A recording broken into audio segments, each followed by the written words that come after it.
My name is Camilla. I am 33 years old, and for a decade I allowed my husband and his family to treat me like a burden. As a successful software company founder, I built an empire quietly preferring a modest lifestyle over flashy displays of wealth. But my husband Brandon cared only about status. When I asked what time we were leaving for his sister's lavish wedding, he looked me up and down with pure disgust and told me I was not invited.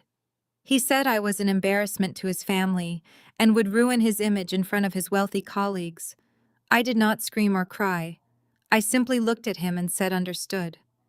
What he did not know was that just 72 hours earlier, I had secretly purchased the $6.9 million historic estate where the wedding was scheduled to take place.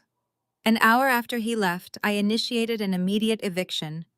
Before I continue this story, let me know where you are watching from in the comments below. Hit like and subscribe if you have ever had to stand up to people who underestimated your worth. Growing up in a working-class neighborhood in Boston taught me the value of quiet hard work. My parents ran a small diner, and I spent my childhood doing homework in the back booth smelling like roasted coffee and fried onions. That upbringing gave me the grit to build my own logistics software company from scratch right after college. It also gave me a deep aversion to pretending to be something I am not.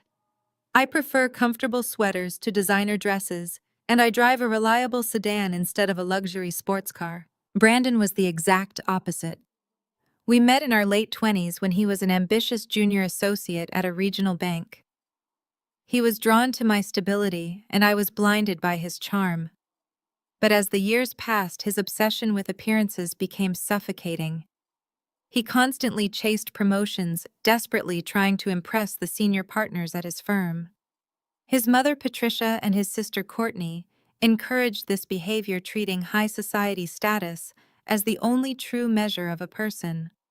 To them, I was just Brandon's plain, uncultured wife who worked from home on her computer. The reality of our marriage shattered on a Thursday evening in our kitchen.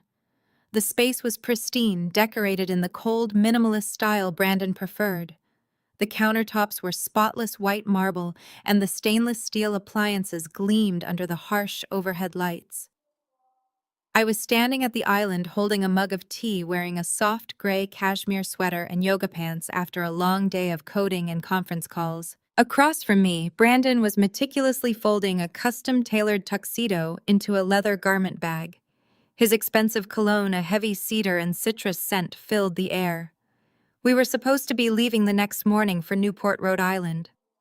His sister Courtney was getting married that weekend, a massive $1 million event that Patricia had been boasting about for over a year. I set my mug down and asked him what time we should hit the road to beat the Friday afternoon traffic. Brandon paused. He did not look up from the brass zipper of his bag. His hands, perfectly manicured, continued to smooth the fabric of his suit. "You are not going." He said it so casually, as if he were telling me it might rain tomorrow. The words hung in the quiet kitchen, heavy and sharp. I blinked, genuinely confused. I asked him what he meant, thinking perhaps he wanted to drive up separately so he could attend a groomsmen event. Brandon finally looked up. His eyes were cold, devoid of any warmth or partnership. He let out a short, dismissive sigh, the kind of sound a teacher makes at a slow student. "My mother does not want you there, Camilla," he said, his voice dripping with condescension. "And frankly, neither do I. It is a highly exclusive event. My boss, the senior partner at the bank, is flying in. Half the executives from the firm will be attending. This weekend is a massive networking opportunity for me." I stood completely still. My heart hammered against my ribs, but I kept my face carefully blank. I asked him why my presence would interfere with his networking. "Because you are an embarrassment to this family's image," he said, crossing his arms. "Look at you. You have absolutely no society polish. You do not know how to mingle with these kinds of people. You talk about your little computer business, and you wear clothes that look like they came from a discount rack. Patricia has worked too hard to curate the guest list. She cannot have people knowing I married a woman with no class." The silence that followed was suffocating. I felt the sharp sting of a decade of familial gaslighting culminating in this single brutal moment. Every snide comment Patricia had ever made about my upbringing at Thanksgiving dinners, casually mentioning that my parents smelled like a diner. Every time Courtney had rolled her eyes at my birthday gifts, tossing them aside because they lacked a designer label. Every time Brandon had subtly stepped away from me when his colleagues walked into a room pretending he was not with me. It all crystallized. They did not just misunderstand me, they actively despised me. A normal person might have screamed. A normal wife might have thrown her tea at him, demanded counseling, or broken down in tears, begging for an explanation. But years of building a stealth technology firm in a male-dominated industry had taught me how to handle hostile negotiations. You never show your opponent that they have drawn blood. Understood, I said softly. My voice did not shake. Brandon looked surprised for a fraction of a second, but it quickly melted back into his usual smug superiority. He mistook my shock for submission. He thought he had finally put me in my place, establishing himself as the true provider and the head of the household. Good, he said, turning back to his bag. I am glad we do not have to make a whole dramatic scene about this. You can stay here and catch up on your little projects. He zipped the leather bag shut and slung it over his shoulder. As he walked toward the front door, he stopped and turned around as if remembering an afterthought. Oh, by the way, he added, his tone shifting to a demanding entitlement. Courtney's wedding planner called this morning. There was a miscalculation with the floral budget and some last-minute incidentals. I need you to transfer $20,000 into my checking account before the banks close. I stared at him, marveling at the sheer audacity. He had just uninvited me from a family wedding, insulted my entire existence, and was now demanding my money to fund the very event I was barred from attending. It is the least you can do. Brandon continued, misinterpreting my silence. My family has tolerated your awkwardness for years. Consider it your contribution to keeping the peace. Just transfer the funds by 5. He did not wait for an answer. The heavy oak front door clicked shut behind him, leaving me alone in the perfectly silent kitchen. I stood there for a long time, listening to the hum of the refrigerator. The anger did not come as a fiery explosion. It seeped into my veins like ice water, cold, calculating, and absolute. Brandon believed I was a financial anchor holding him back.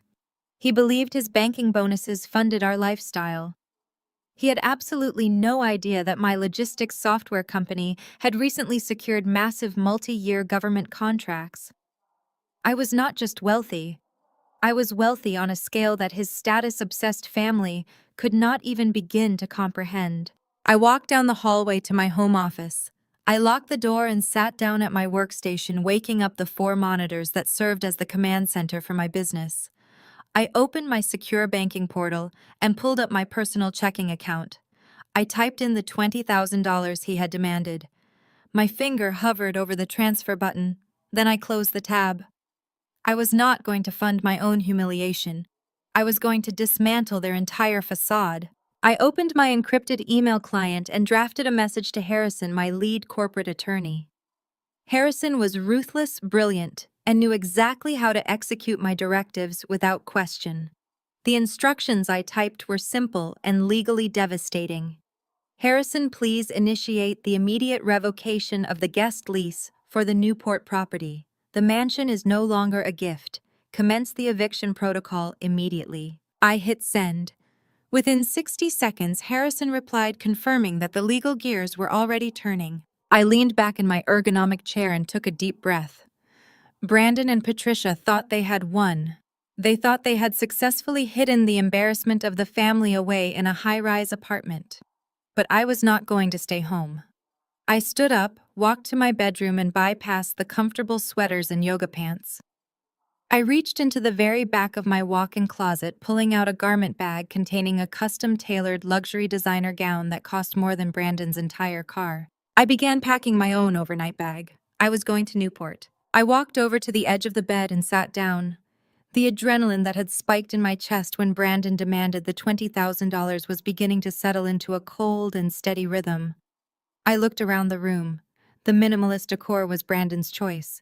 He loved the illusion of wealth that came with sterile white walls and uncomfortable modern furniture. He loved anything that made him look like he belonged to the upper crust of society.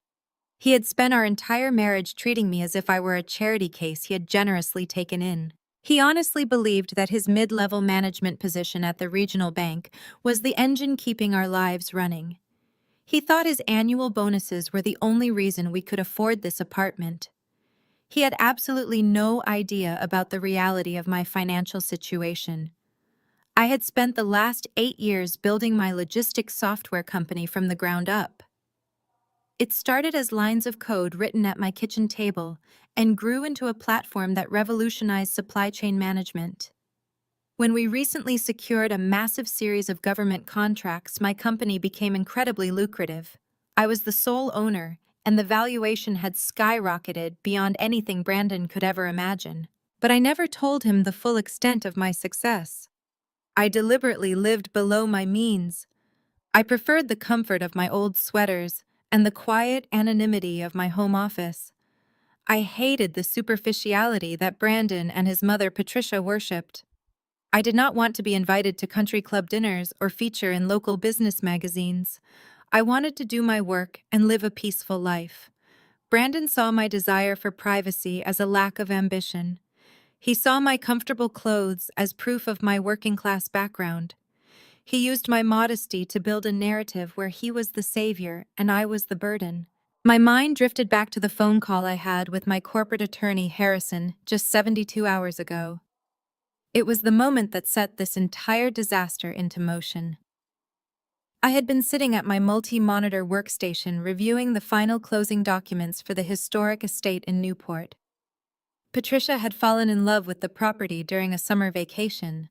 It was a sprawling mansion with ocean views and manicured gardens. The price tag was $6.9 million. Patricia had been complaining for months that she needed a proper family estate to host Courtney's upcoming wedding. She cried to Brandon about how embarrassing it would be to rent a venue like common people. Brandon had come to me playing the part of the devoted son. He begged me to help him secure a mortgage. He knew my business was doing well, even if he did not know the actual numbers. He asked me to front the down payment. I decided to do something generous. I decided to buy the house outright in cash. I wanted to give his mother the dream venue for her daughter's wedding. I thought it might finally bridge the gap between us.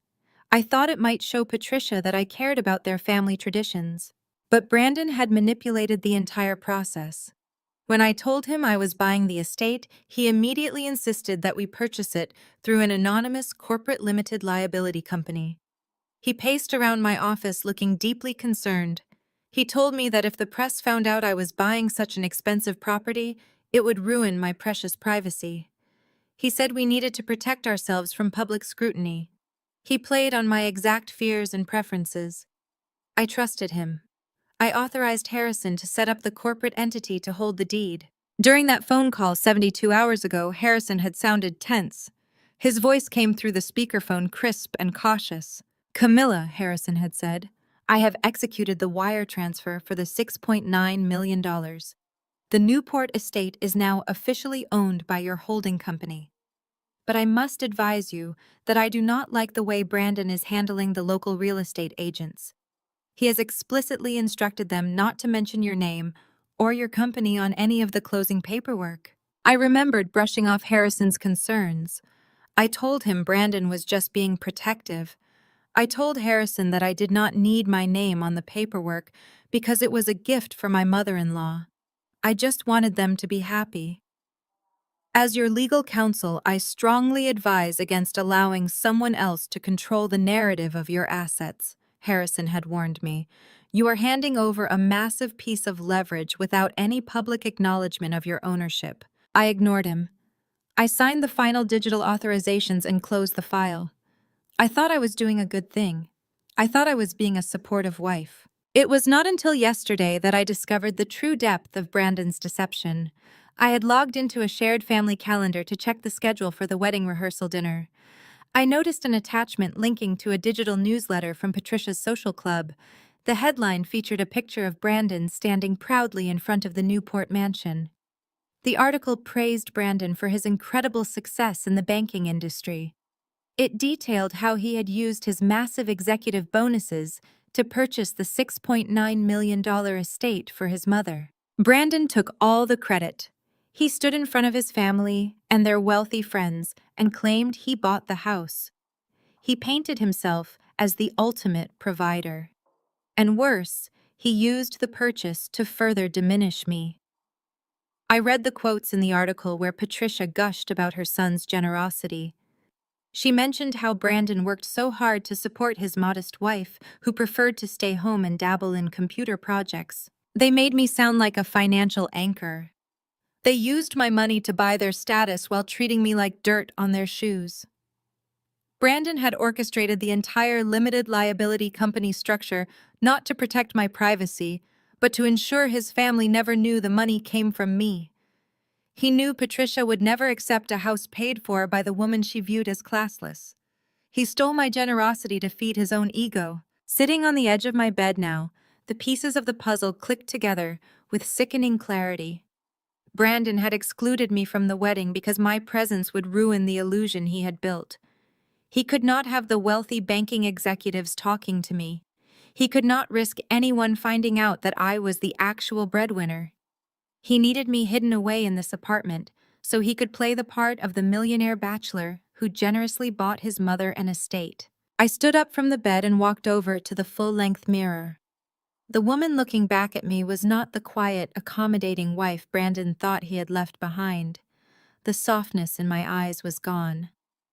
I picked up my overnight bag and my heavy garment bag.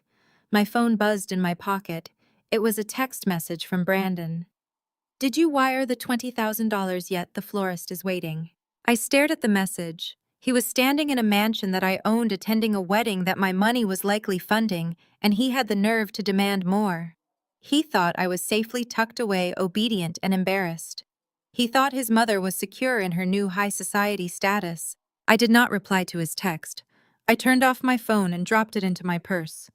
I walked out of the bedroom and headed down the hallway toward the front door. The apartment felt different now. It felt like a place I was leaving behind permanently. I pulled my car keys from the bowl on the entryway table. The drive to Newport would take about 3 hours. That was plenty of time for Harrison to finish drafting the eviction notices. That was plenty of time for the reality of my actions to take root. I opened the front door and stepped out into the hallway.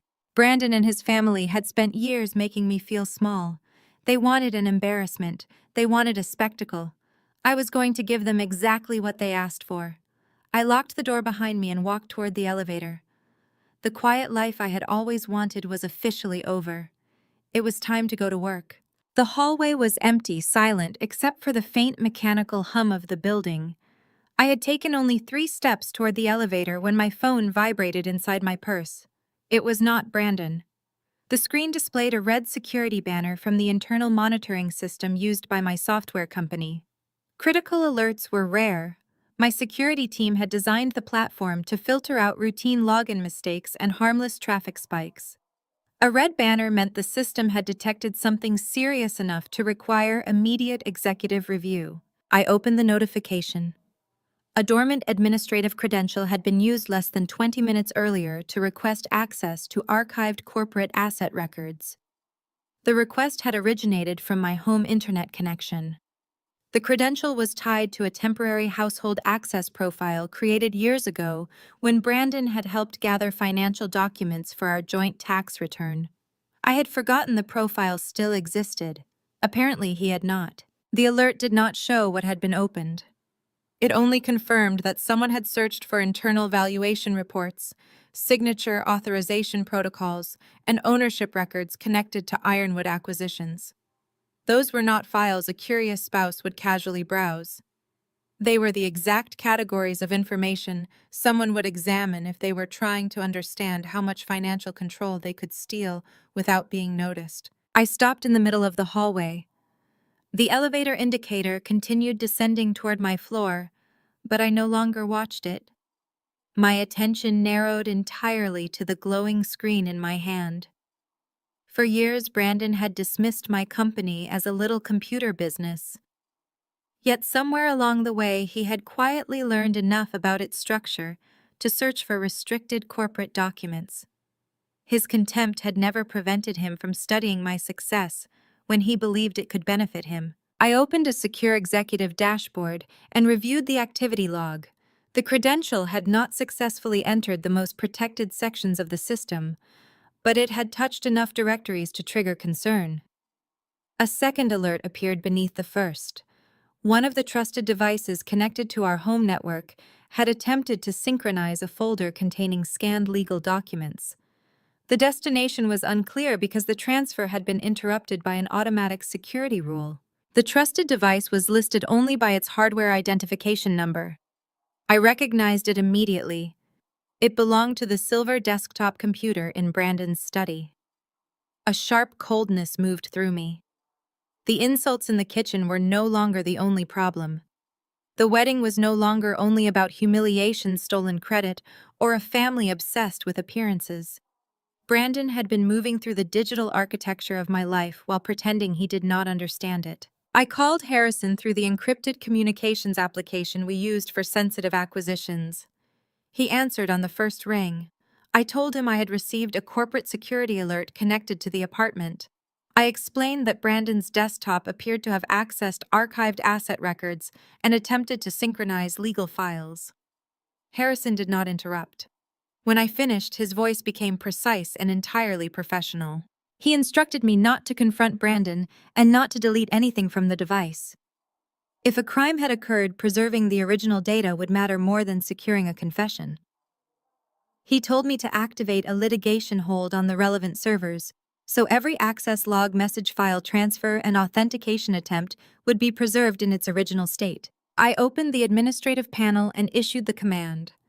The system immediately began copying the affected records into a sealed forensic archive. No one outside my legal and security teams would be able to alter them. Even if Brandon tried to wipe his computer remotely, the server-side evidence would remain intact. Harrison asked whether Brandon had taken his personal laptop to Newport. I pictured the leather garment bag, the overnight case, and the smug confidence with which he had left the apartment. I told Harrison I had not seen a computer among his luggage, but his phone remained connected to several synchronized applications. That meant the desktop could still be receiving messages, documents, and remote instructions in real time. Harrison advised me to disconnect Brandon's permissions from my corporate systems immediately, but to leave the local machine physically untouched until I could document its condition. He also recommended that I change every personal recovery method that used our shared address home network or family account. The process would be tedious, but it would prevent him from using domestic access to reset business credentials. I leaned against the hallway wall and began working from my phone. I removed Brandon as an authorized emergency contact from my banking profile. I changed the recovery email connected to my investment accounts. I revoked the household permissions that allowed his devices to view shared cloud folders. I disabled the automatic forwarding rule he had once insisted we create for tax documents. Each action felt like cutting a nearly invisible thread that had bound him to my private life. The deeper I went, the more permissions I found. He could view insurance records, property tax documents, scanned identification files, and old corporate statements. None of those permissions appeared dangerous by themselves. Together, they formed a detailed map of my finances. I had handed him that map gradually, one ordinary marital convenience at a time. I remembered the early years of our marriage when he would sit beside me at the dining table and offer to organize receipts. He had framed it as support. He said numbers were his world because he worked in banking. I had been grateful. I was building a company and barely sleeping. Letting my husband handle household paperwork had seemed like trust, not vulnerability. Now I understood that access could become a weapon long before the person holding it revealed his intentions. A message from Harrison appeared on my screen. He had confirmed that the Newport Estates deed remained protected inside the corporate holding structure. No one could legally transfer the property without my authenticated approval. However, he warned that forged documents could still create temporary chaos, false claims, or fraudulent loan applications. He was initiating a title watch, so any attempt to borrow against, sell, or transfer the estate would generate an immediate alert. I typed a response telling him to preserve everything and disclose nothing. Brandon believed I was still the obedient wife he had left behind. I wanted him to continue believing that until I understood exactly what he had done. The elevator arrived with a muted chime. Its polished metal doors slid open, reflecting my face back at me. I saw no panic in my expression, only concentration. Before stepping inside, I checked the building's smart home application. The guest room showed no movement, but the energy monitor registered that Brandon's desktop was still awake. A small stream of data continued passing through the home router, even though he was already miles away. I stared at the activity indicator for several seconds. Something inside that apartment was still communicating with the outside world. I closed the application and slipped the phone into my purse. The decision was no longer about whether I should investigate. It was about whether I could afford to leave without knowing what remained open behind me. The elevator waited, its interior empty and brightly lit. I stepped toward it as the doors began to close. I stepped into the elevator, but right before the heavy doors could completely seal me inside, I jammed my hand between the metal panels. They bounced back with a heavy thud. I stepped back into the hallway. I could not leave for Rhode Island just yet. A sudden realization hit me. Brandon still had unrestricted access to our shared home network. He knew the master passwords to our primary router, the local backup drives, and the smart home integration systems. If I was going to sever this marriage, I needed to make sure he could not digitally monitor my movements or access my personal data. I unlocked the front door and walked back into the silent apartment. My heels clicked against the hardwood floor as I walked down the hall toward the guest bedroom. Brandon had claimed this space as his personal study shortly after we moved in. He insisted he needed a professional background for his occasional remote banking meetings. The room was decorated with framed certificates from corporate seminars. His silver desktop computer sat centered on a mahogany desk. I walked over and tapped the spacebar. The monitor flared to life, illuminating the dark room. Brandon had not even bothered to lock the workstation before he left. His desktop was a cluttered mess of banking spreadsheets and wedding planning documents. I opened a new terminal window and began running the administrative commands to lock his devices out of my secure network. I changed routing protocols, reset passwords, and kicked his phone and laptop off the trusted device list. I wanted to ensure that when the hammer finally fell, he would be completely blind to my digital footprint. I was closing the final command window when a notification pinged through the speakers. A small rectangular banner popped up in the top right corner of the screen. It was a message from a desktop messaging application synced directly to his mobile phone. The group chat was titled, "The Real Elite." The sheer arrogance of the name made my stomach turn. I moved the mouse and clicked on the notification banner. The messaging window expanded to fill the screen, revealing a continuous stream of text messages, photos, and voice notes. The chat participants were limited to just 3 people: Brandon, his mother Patricia, and his sister Courtney.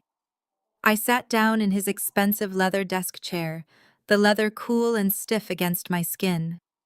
I reached for the mouse and began to scroll up, venturing back through weeks and then months of their private family conversations.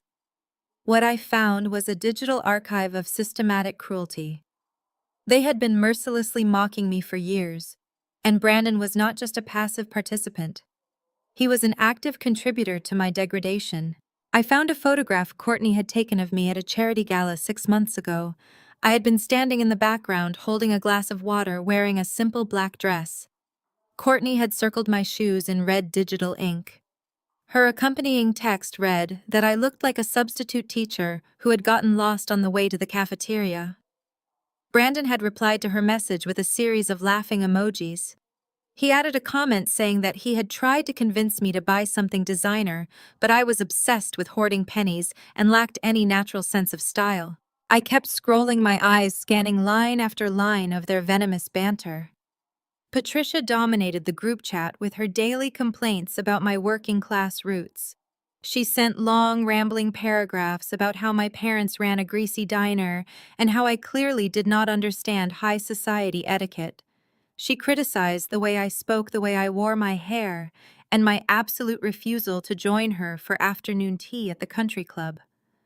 Brandon validated every single one of her complaints. He constantly apologized to his mother for my lack of refinement. He told her that he was doing his best to polish me, but that I was stubbornly attached to my little computer hobby. That was how he referred to the logistics software company I had built from nothing. My little computer hobby. The company that secured federal contracts and generated more revenue in a single quarter than his bank branch saw in a year was just a cute, insignificant distraction to him. He diminished my life's work to make himself look like the patient, long-suffering husband who was financing our lives. The betrayal was so deep and so absolute that it transcended anger. It felt like standing on the edge of a cliff and realizing the ground beneath my feet had never actually existed. I scrolled back down to the most recent messages, the ones sent just this morning, while Brandon was packing his bags in our kitchen. Patricia had sent a long, detailed directive about the wedding weekend. She outlined the schedule for the society reporters and the photographers from the local luxury lifestyle magazine who would be covering Courtney's reception.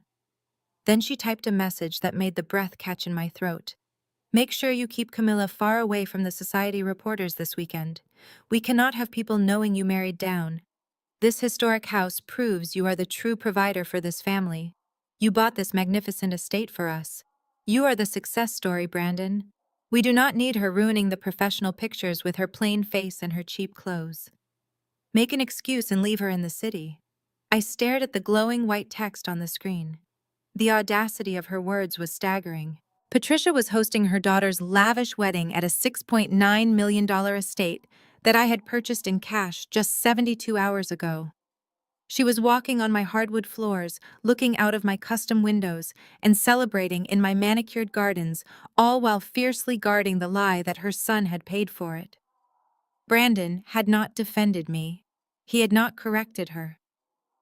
His reply, sent just minutes before he walked out my front door, was a single laughing emoji. He added a brief text confirming his compliance. Do not worry, Mother. I told her she is not invited. I handled it. I leaned back in the chair and stared at the ceiling. The deep-seated toxicity of my in-laws was laid completely bare on the screen. They had constructed an alternate reality where Brandon was the wealthy banking magnate and I was the unfortunate charity case they were forced to tolerate. They fed off each other's delusions, reinforcing their superiority complex with every text message and shared photograph. For a decade, I had tried to be a supportive partner. I had stayed out of their way, hoping that my quiet generosity would eventually earn their respect. I authorized the purchase of a multi-million-dollar mansion because I wanted Patricia to have a beautiful place for her daughter's wedding. I allowed Brandon to use an anonymous corporate holding company because I trusted him when he said we needed to protect our privacy. I realize now that the holding company was never about my privacy. It was a calculated maneuver to ensure that his family never saw my name on the deed. He stole my financial power to feed his mother's monstrous ego. The sick, twisted dynamic of their family was a parasite that had been quietly draining my life. I could not simply close the window and walk away from this goldmine of malice. I needed to preserve every single word. I plugged a secure encrypted flash drive into the front port of his desktop tower. I systematically exported the entire chat history. I saved the audio files where Patricia's shrill voice complained about my lack of pedigree. I saved the photos Courtney had taken of me without my knowledge. I saved every laughing emoji Brandon had sent in response to my degradation. The progress bar crept across the screen, transferring gigabytes of their arrogance into my possession. As the transfer completed, the initial shock began to recede, replaced by a sharp analytical clarity. My mind, trained to identify anomalies in complex software systems, began to process a glaring logical inconsistency in their conversation. Patricia had typed that the house proved Brandon was the true provider. She firmly believed her son had purchased the $6.9 million estate. Brandon had confirmed this delusion. But Patricia was not a fool when it came to money. She was a status-obsessed socialite who understood the mechanics of wealth. She would never have just taken his word for a purchase of that magnitude. She would have demanded to see the proof. She would have wanted to know the details of the closing to brag about them to her country club friends. Brandon must have provided her with some form of documentation to substantiate his lie. I minimized the messaging application and opened his primary document directory. The folders were neatly organized by year and project. I scrolled past his banking performance reviews and his fantasy football spreadsheets until I found a folder created just 3 weeks ago. It was titled Newport Estate. I double-clicked the icon. The folder contained dozens of files. I opened the first document, which was labeled as the final closing disclosure. I scanned the text and felt my jaw tighten. It was a masterclass in digital manipulation.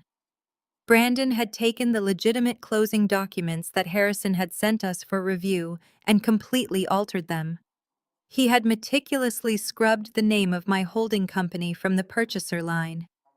In its place, he had inserted his own full legal name. He had changed the funding source from my corporate accounts to his personal banking portfolio. It was a fake deed, a prop created solely to feed his mother's vanity and his own fragile ego. I closed the PDF, marveling at the lengths he would go to in order to maintain his facade. But as I continued to review the contents of the folder, my analytical instincts flared again. A fake deed was enough to impress Patricia, but there were other files here that did not fit that simple narrative. There was a subfolder titled Corporate Assets. Brandon had absolutely no reason to maintain a folder with that name on his personal desktop. My software company was entirely separate from his banking career. I clicked into the folder. The screen populated with a series of highly sensitive financial documents belonging to my business. There were quarterly revenue reports, secondary asset valuations, and detailed tax filings. My heart began to pound, a slow, heavy rhythm against my ribs. These were documents that he only had access to because I had trusted him with our joint tax preparations. He had copied them from my secure server and moved them to his local drive. I opened a file named Commercial Credit Application. The logo of a major national bank sat at the top of the page. It was not the regional bank where Brandon worked. It was an entirely different financial institution. I read through the application parameters. Someone had applied for a massive revolving line of credit. The principal amount requested was $500,000. I scrolled down to the collateral section. The borrower had pledged the secondary asset portfolio of my logistics software company to secure the loan. The breath caught in my throat. I scrolled furiously to the final page of the document, the section reserved for the primary guarantor's authorization. There, stamped perfectly on the signature line, was my own digital signature. It was an exact cryptographic replica of the signature key I used for high-level corporate authorizations. It was not a clumsy copy-and-paste job. It was an authenticated digital stamp. I stared at the screen, the reality of the situation washing over me like a freezing tide. Brandon had not just stolen the credit for the Newport estate. He had used his unfettered access to my home network to bypass my security protocols. He had intercepted my digital signature key and used it to execute a legally binding financial contract. He had committed felony wire fraud and corporate identity theft. He had effectively stolen $500,000 from my company. I needed to know if the application had been approved and executed. I closed the PDF and turned my attention back to my own secure laptop, which was resting on the desk right beside his computer. I bypassed my standard retail banking portals and logged directly into my corporate limited liability company's internal accounting ledgers. These were the deep administrative accounts that I rarely checked manually because my financial team usually provided summarized monthly reports. I had trusted the system, and more importantly, I had trusted the man sleeping in the bedroom down the hall. The dashboard loaded with a slight delay. I navigated to the secondary asset ledger. A glaring red negative balance dominated the top of the screen. The commercial bank had approved the fraudulent application. The massive line of credit was fully active. The entire $500,000 had been drawn down completely. It was not sitting in a holding account. It was not pending a secondary security review. The money had been successfully transferred out of the corporate structure and moved into a secondary checking account that Brandon had opened under the guise of our joint financial management. My husband was not just a liar and an emotional abuser. He was a criminal who had orchestrated a massive federal fraud right under my nose. He had exploited the quiet, unassuming life I preferred to live, weaponizing my trust against me. I clicked on the transaction history for the secondary checking account, pulling up the detailed ledger to see exactly where my $500,000 had gone. The money had not been invested in the stock market or hidden away in an offshore account. It had been aggressively liquidated over the past 48 hours in a rapid series of exorbitant transactions. I traced the outgoing wire transfers one by one. The first was a payment of $30,000 to a luxury floral importer based out of New York. The second was a staggering $50,000 wired directly to an elite catering service in Rhode Island. There was a $15,000 charge for a custom champagne tower and premium ice sculptures. Every single extravagant detail of Courtney's upcoming million-dollar wedding was being systematically paid for with the money Brandon had stolen from my software business. He had maxed out the fraudulent credit line to buy his family the ultimate high society experience, leaving absolutely nothing behind. They were celebrating his greatness while spending my stolen wealth. The sheer arrogance of his actions cemented my resolve. I was going to destroy him completely, without a single drop of mercy or hesitation. I minimized the banking portal and brought Brandon's email client back to the center of the screen. My hands were remarkably steady. The initial shock had entirely burned away, leaving behind a profound clinical focus. If Brandon was arrogant enough to leave a trail of wire transfers on his desktop, there was no telling what else he had carelessly left exposed.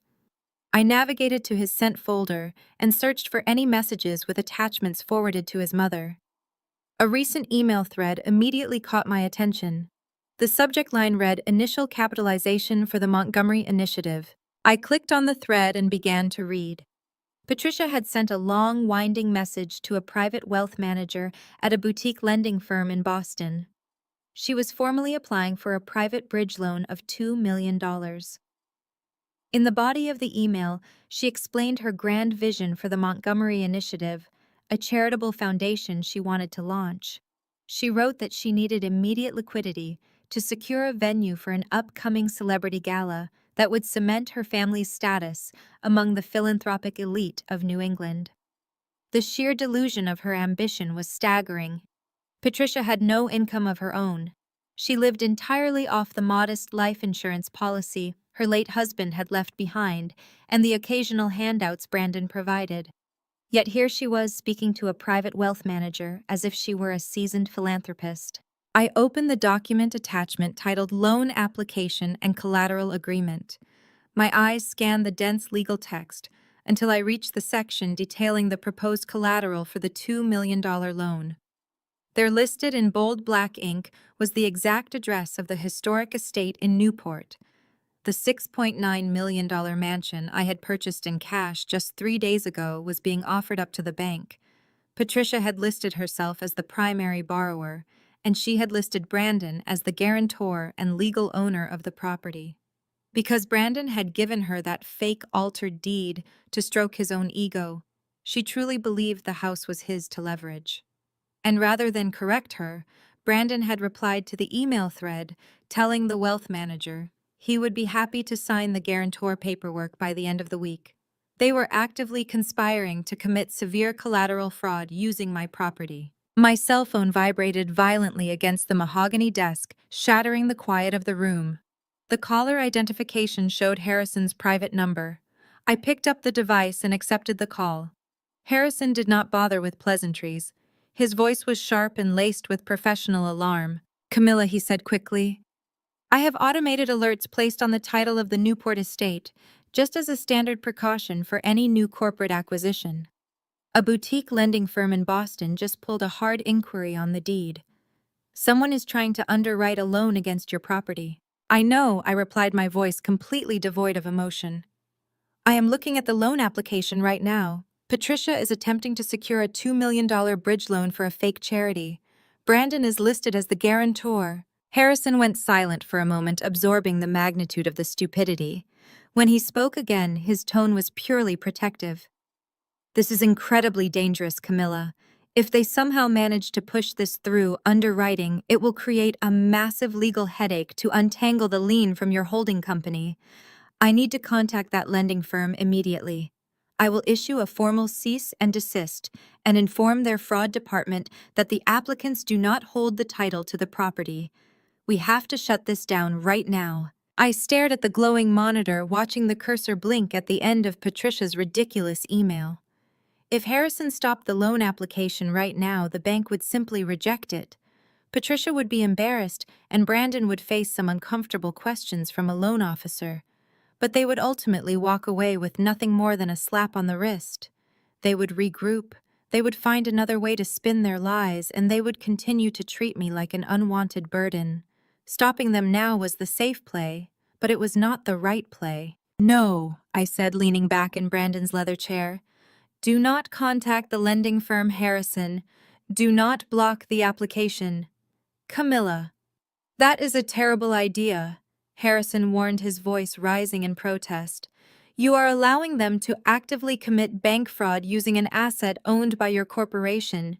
The liability implications are severe." "I am the sole owner of the holding company," I reminded him. "I have the digital footprint proving Brandon forged my signature on the initial wire fraud, and I have the emails proving they are misrepresenting the collateral for this new loan. The bank cannot legally attach a lien to a property owned by an entirely different corporate entity. Let them process the paperwork. Let Patricia sign the fraudulent loan application. Let Brandon sign as the guarantor. Let them dig their own graves as deep as they possibly can." There was a long pause on the other end of the line. Harrison was a ruthless attorney who appreciated a perfectly executed trap. He understood exactly what I was doing. When he finally replied, his tone had shifted from alarmed to coldly cooperative. "Understood, Camilla. I will monitor the title inquiry, but I will not intervene. When do you want to drop the hammer on them?" "Tomorrow," I said. "I will see you at the estate tomorrow morning. Bring the local authorities." I ended the call and set the phone down on the desk. I closed the email client and wiped the browsing history on Brandon's computer. I stood up and walked out of the guest room, leaving the door open exactly as I had found it. I walked down the hallway to our master bedroom. The comfortable gray cashmere sweater and yoga pants I was wearing suddenly felt like a costume.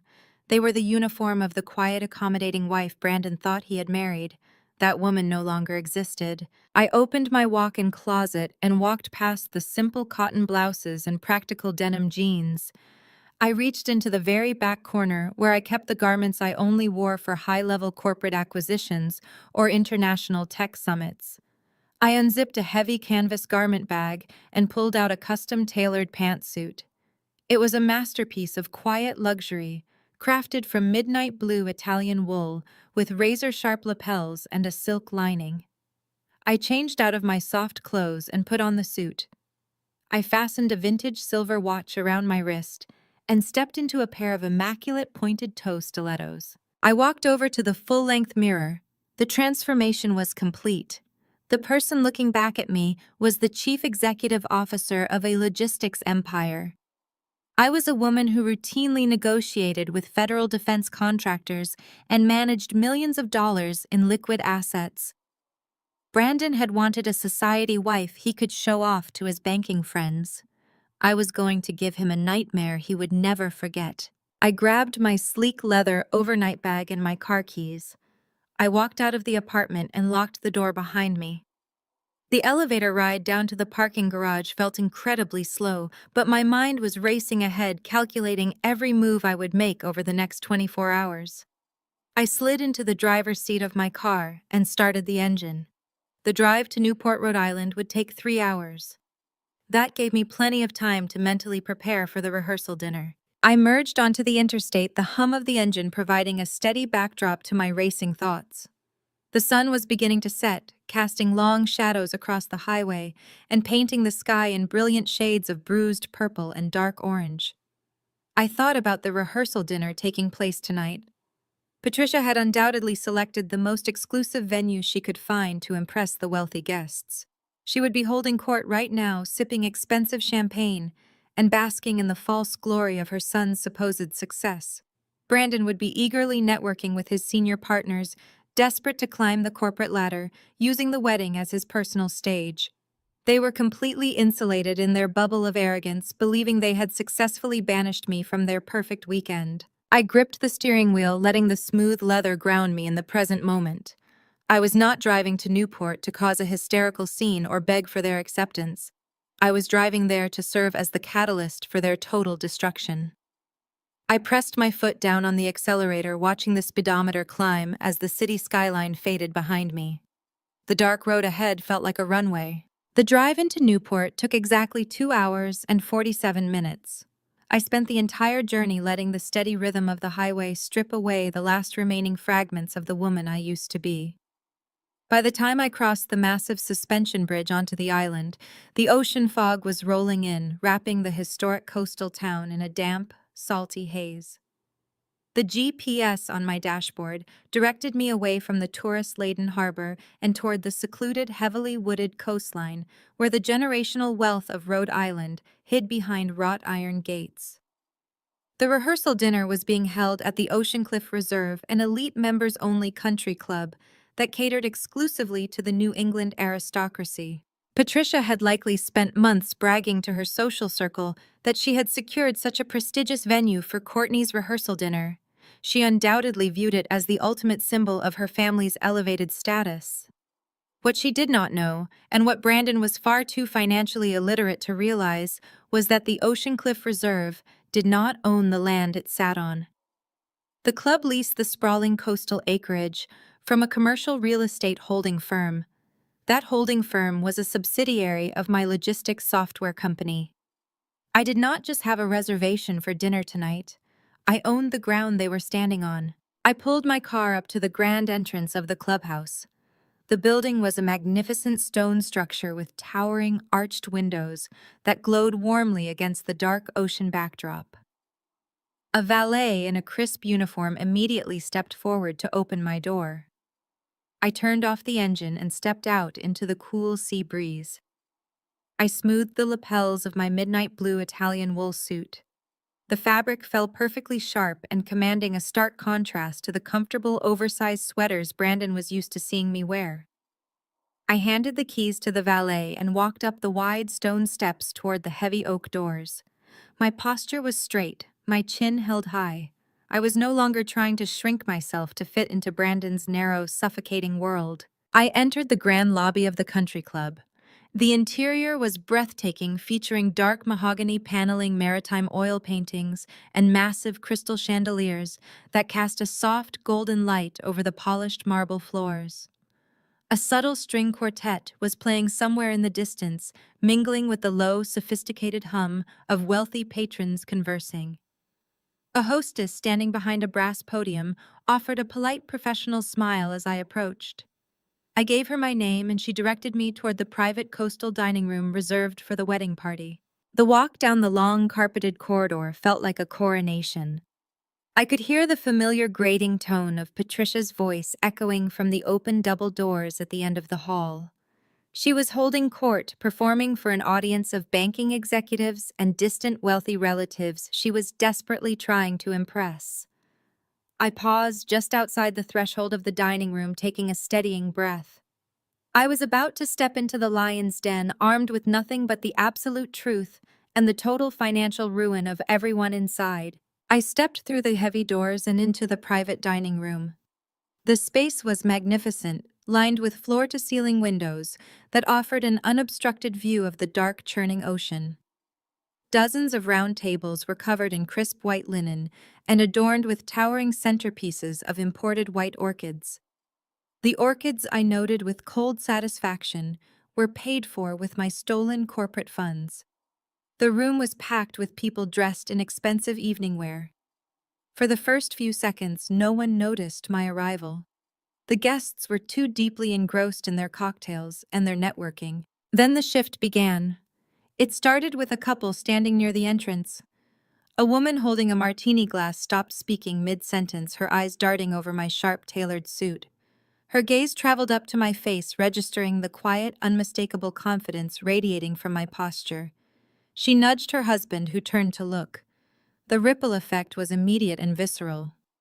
As I walked slowly into the room, the ambient noise began to drop. Heads turned. Conversations tapered off into curious, hushed whispers. I did not look like a lost substitute teacher. I looked like a woman who could buy and sell everyone in the room without checking her bank balance. I kept my eyes moving, scanning the sea of faces, until I found my targets. They were clustered near a private bar set up in the corner of the room. Patricia was wearing a heavily beaded silver gown, laughing too loudly at something a distinguished older man was saying. Courtney stood beside her wearing a sleek white cocktail dress, looking thoroughly bored but desperate for attention. And there, standing in the center of the group, was Brandon. He was wearing the custom tuxedo he had packed in our kitchen just a few hours ago. He was holding a glass of amber liquid, leaning in close to speak to a gray-haired man I instantly recognized from the corporate banking profiles I had researched. It was his regional banking director. Brandon was visibly sweating, performing the role of the successful, wealthy prodigy. He was gesticulating wildly, likely taking credit for the lavish events surrounding them, leveraging the stolen wealth of my company to secure his next promotion. I altered my trajectory, walking directly toward their cluster. The crowd naturally parted for me, a silent acknowledgement of the power I was projecting. I was about 20 feet away when Brandon finally turned his head. He was in the middle of a boisterous laugh, his mouth open, his eyes crinkling with manufactured joy. His gaze swept carelessly across the room and collided violently with mine. The laugh died in his throat instantly. The color drained from his face with such speed that he looked physically ill. He froze, his eyes widening in absolute unadulterated terror. He tried to take a step backward, bumping into the brass rail of the bar. His fingers went slack. The heavy crystal cocktail glass slipped from his grasp and shattered against the polished hardwood floor. The sharp crash of breaking glass echoed through the suddenly quiet dining room.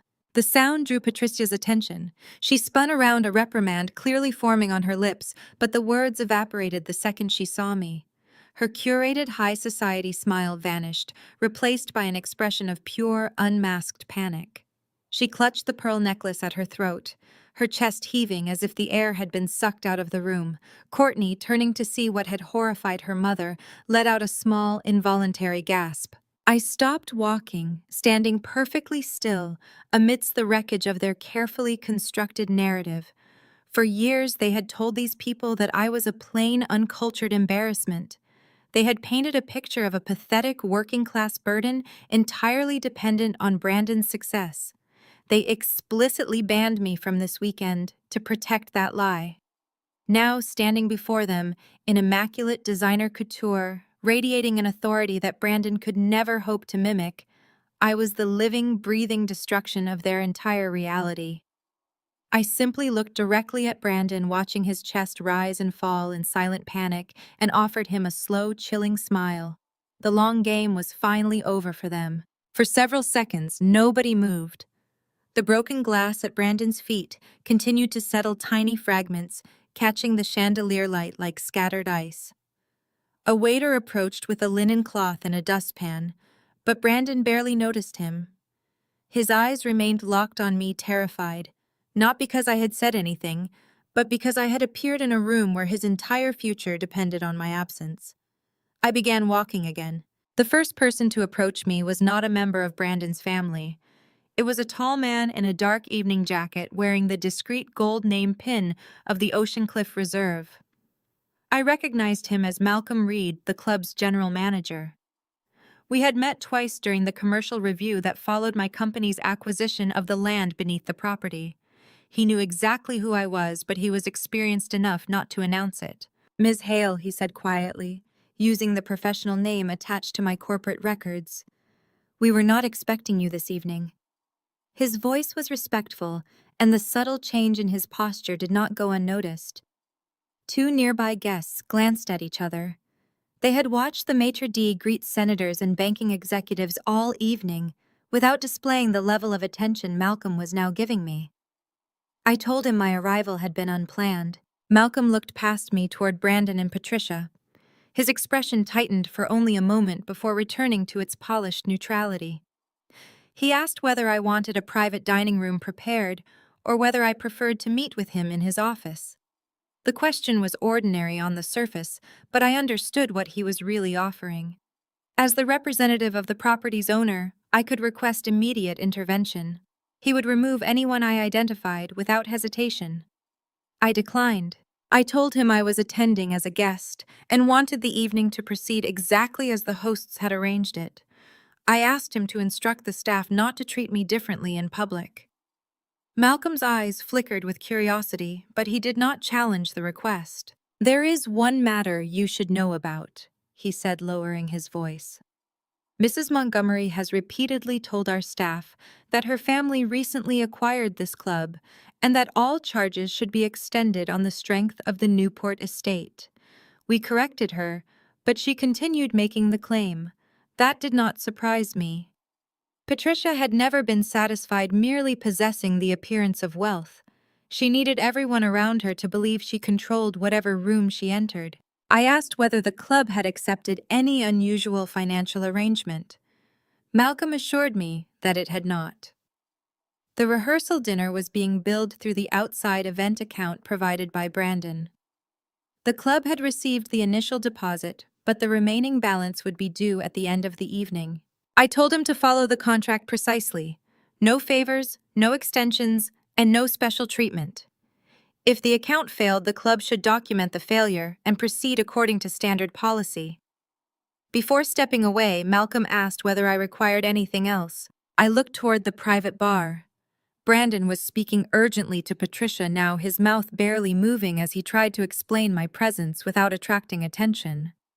Courtney stood beside them, watching me with open hostility. The regional banking director had not left. He was studying the exchange with the sharp interest of a man trained to notice financial fear. I told Malcolm I needed only a glass of water. He nodded and personally crossed the room to retrieve it. That simple action created another ripple through the guests.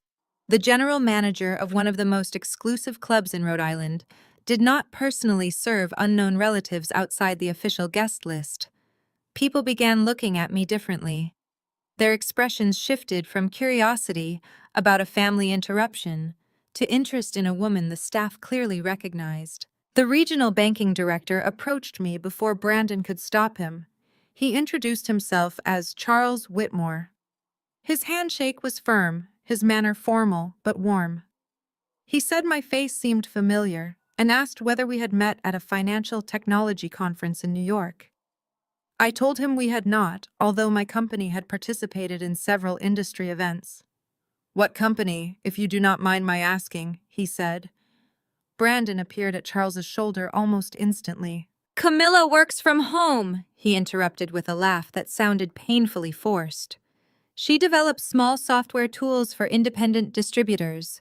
Very niche. Nothing connected to the banking world." Charles did not look at Brandon. His attention remained on me. I gave him the name of my logistics platform. Recognition spread across his face immediately. He said his bank's corporate strategy team had studied our government supply chain system and had been trying for months to secure an introductory meeting with our Treasury division. He described the company as one of the most impressive privately held technology operations in the region. Brandon stopped breathing. I watched his professional mask strain under the weight of the conversation. He had spent years telling his colleagues that I experimented with small computer projects from our apartment. Now the most important executive in his career was praising my company while standing only a few feet from him. Charles asked what role I held. I could have ended Brandon's performance with one sentence. I could have told the man that I was the founder and sole owner. Instead, I offered a small, measured smile. "I am closely involved in its strategic direction," I said. The answer was true and deliberately incomplete. Charles studied me for a moment, sensing that there was more to the story. He asked whether Brandon had ever mentioned that his wife worked with such an important firm. Brandon answered before I could. "Camilla prefers privacy," he said quickly. "She does not like discussing business at social functions." The man who had excluded me because I supposedly lacked the sophistication to speak with executives was now using my privacy to explain why he had hidden my success. Charles finally turned toward him. "You should have mentioned the connection," he said. "Our institutional team would consider an introduction extremely valuable." Brandon's eyes darted toward me with a silent command. He wanted me to imply that he could open doors into my company. He had just banned me from the wedding, stolen credit for my property, and demanded $20,000. Yet he still believed I would help him impress his boss. I told Charles that all institutional partnerships were evaluated independently and that personal relationships played no role in vendor selection. His eyebrows lifted slightly. Brandon's expression hardened. Malcolm returned carrying a crystal glass of water on a small silver tray. He handed it directly to me and quietly said that the club's private library had been made available should I need to conduct business. Again, the surrounding guests heard enough to understand that I was not being treated like an unwanted stranger. Courtney crossed her arms and whispered something to one of her bridesmaids. The woman glanced at my suit, then at Malcolm, and did not laugh. Courtney repeated herself more loudly, commenting that some people dressed aggressively when they were desperate for attention. The cruelty landed poorly. I took a slow sip of water. From the corner of my eye, I saw Patricia trying to regain control of her audience. She laughed loudly and began explaining that I was a distant relative who occasionally exaggerated her professional importance. Charles looked from Patricia to Brandon and then back to me. His polite expression remained, but the confidence in Patricia's story had already been damaged. The room was changing around them. Their version of me no longer matched the evidence standing in front of the guests. The staff knew me. A senior banking executive knew my company. Brandon looked frightened. Patricia looked furious. Every effort they made to diminish me created another question they could not answer. I had not revealed my ownership of the club's land. I had not mentioned the Newport estate, the forged signature, the stolen credit line, or the fraudulent bridge loan. I had done nothing except enter the room and allow reality to exist without their permission. That was enough to destabilize the entire performance. Brandon leaned close to his mother and whispered something urgent. Patricia's eyes moved toward Malcolm, then toward Charles, and finally returned to me. She saw the attention gathering around the woman she had ordered hidden. She saw her son's boss waiting for my answer instead of Brandon's. She saw the staff offering me a level of respect she had tried unsuccessfully to purchase all evening. Her panic hardened into anger. Patricia released Charles's arm, straightened the front of her silver gown, and fixed her high society smile back onto her face. Then she turned toward me with the rigid determination of a woman marching to silence the truth before it could speak. Patricia broke the trance first.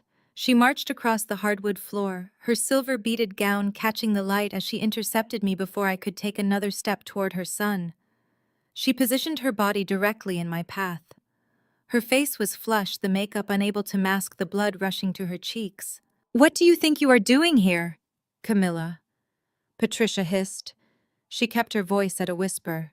"You were told to stay in the city. You are ruining Courtney's rehearsal dinner with this stunt."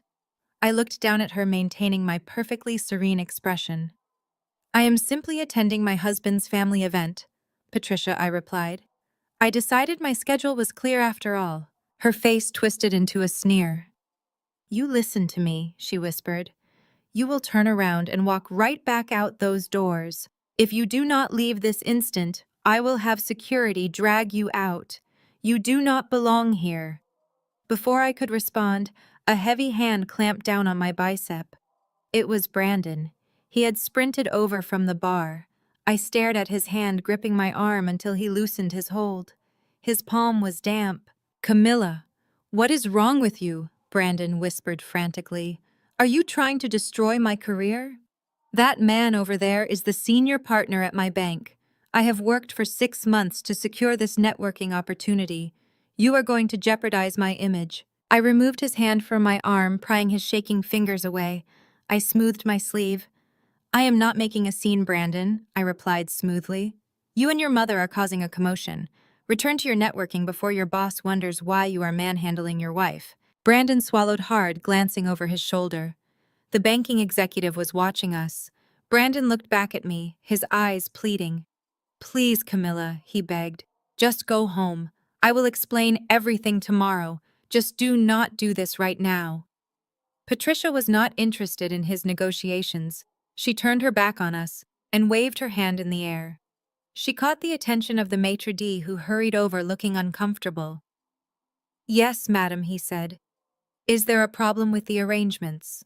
"Yes, there is," Patricia said, her voice intentionally loud. "We have an unexpected addition to our party. However, this woman is not part of the actual family. She is a distant relation who was not supposed to attend tonight. I do not want her seated at the main tables." The maitre d' looked from Patricia to me.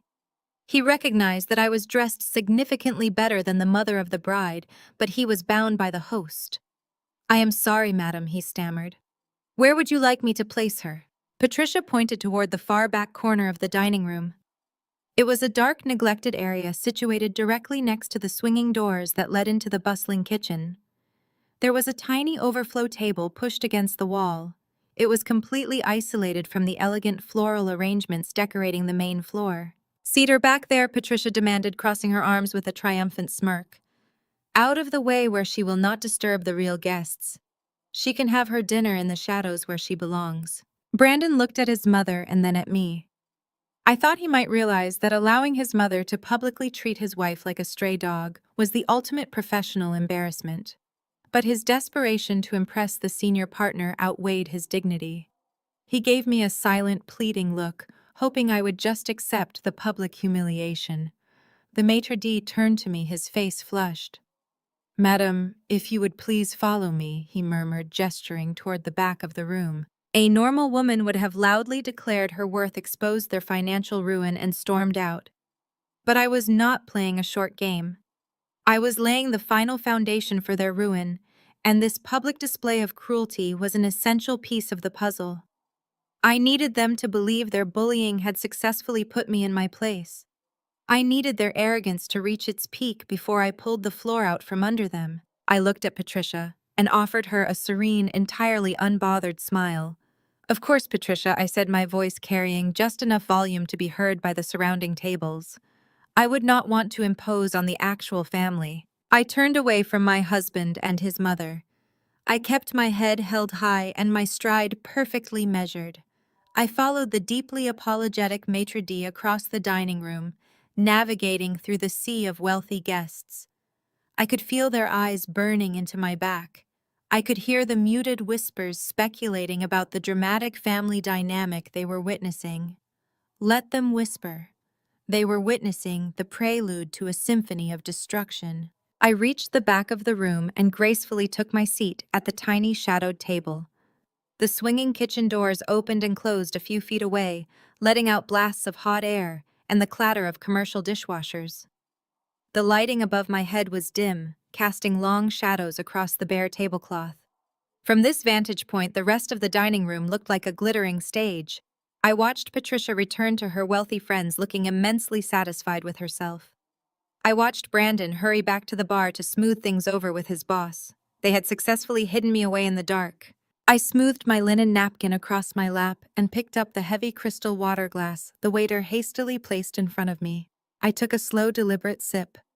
Sitting in the shadows near the kitchen doors, I allowed myself a genuine private smile. Patricia and Brandon thought they had just asserted their dominance by controlling where I sat in this exclusive coastal country club. They believed this building and this elite membership protected them from people like me. They thought this expensive real estate validated their inherent superiority. What they did not know was that the Ocean Cliff Reserve did not own a single square inch of the pristine coastal property it occupied. The original founders of the club had sold the land decades ago, during a period of severe financial hardship. They had entered into a long-term commercial lease just to keep the clubhouse operational. 2 years ago, my logistics software company diversified its portfolio by acquiring a commercial real estate holding firm. That holding firm owned the deed to this entire peninsula. Patricia had just banished me to the back of a restaurant that sat directly on my land. Brandon was trying to impress a regional bank manager in a building where I was the ultimate landlord. I owned the hardwood floors they were standing on. I owned the spectacular ocean view they were admiring through the floor-to-ceiling windows. The very foundation of their high society playground belonged entirely to the woman they had just shoved into the corner. I set my crystal water glass down and retrieved my smartphone from my designer purse. The screen glowed softly in the dim, shadowy lighting of the kitchen alcove. It was time to stop watching their pathetic performance and start pulling the strings that would destroy their entire world. I took a deep breath, unlocked my phone, opened my secure banking application, and prepared to strike. I tapped the final confirmation button on my screen. The banking application registered the command, instantly freezing the massive fraudulent credit line and locking every single personal card attached to Brandon's name. I did not stick around to watch the waiter hand him the leather folder containing the $15,000 rehearsal dinner bill. I did not need to see the panic drain the color from his face when his plastic was inevitably declined in front of his wealthy boss. I simply stood up, smoothed my jacket, and walked out through the kitchen service doors into the cool coastal night. The minor humiliation of a declined card was nothing compared to the absolute devastation I was preparing for tomorrow. I drove straight to my hotel, ordered a black coffee, and spent the remainder of the night organizing my files. The morning of Courtney's $1 million wedding dawned bright and spectacular. The sky over the Rhode Island coastline was a brilliant cloudless blue. At the historic Newport estate, the manicured lawns sparkled with fresh morning dew. White wooden folding chairs were being meticulously aligned in perfect rows facing the ocean. Florists were frantically arranging thousands of imported orchids around a massive custom-built arbor. Inside the master suite of the mansion, Patricia and Courtney were already surrounded by a team of high-end hair and makeup artists. They were sipping mimosas from crystal flutes, basking in the glow of their stolen luxury. Patricia was likely looking out the expansive bay windows, congratulating herself on finally securing her family's place among the elite. She believed she was untouchable. She believed the massive house she was standing in belonged to her son. She believed she had successfully banished me to the shadows. I was miles away from the smell of hairspray and expensive champagne. I was sitting in a sterile, windowless conference room inside the local law enforcement precinct. The air conditioning hummed a low, mechanical drone that filled the otherwise silent space. The fluorescent lights overhead buzzed with a harsh, unforgiving glare. There were no flowers here. There were no crystal glasses. There was only a heavy oak table covered in meticulously organized stacks of financial documents, server logs, and printed digital footprints. I felt entirely composed and resolute. Harrison sat to my left, his usual sharp demeanor completely locked in. He wore a dark gray suit and possessed the intense focus of a predator waiting for the perfect moment to strike. He had arrived at dawn bringing the authenticated physical copies of the property deeds. Across the table sat two local detectives. One was an older man with tired eyes and a thick notebook. The other was a younger financial crimes investigator who had been staring at my printed ledgers for the past 40 minutes. I had spent the early morning walking them through the exact timeline of Brandon's deception. I did not raise my voice. I did not cry or act like a scorned, heartbroken wife. I presented the information with the cold, detached precision of a chief executive officer auditing a hostile and aggressive corporate takeover. I slid the first folder across the table toward the older detective. I explained how Brandon had utilized his unrestricted access to my home network to bypass my security protocols. I pointed to the network logs that perfectly matched the internet protocol address of the desktop computer in his guest room. I showed them the timestamps proving exactly when he had intercepted my digital signature key. Then I handed over the commercial credit application. I watched the younger investigator trace the path of the $500,000 from my holding company to the secondary checking account Brandon had created. I showed them the rapid succession of wire transfers that had liquidated the stolen funds to pay for the wedding caterers, the lighting crew, and the champagne tower. I provided the receipts matching the deposits. The younger investigator let out a low whistle as he reviewed the final destination of the stolen money. He muttered something about the sheer arrogance of the theft. Then Harrison stepped in.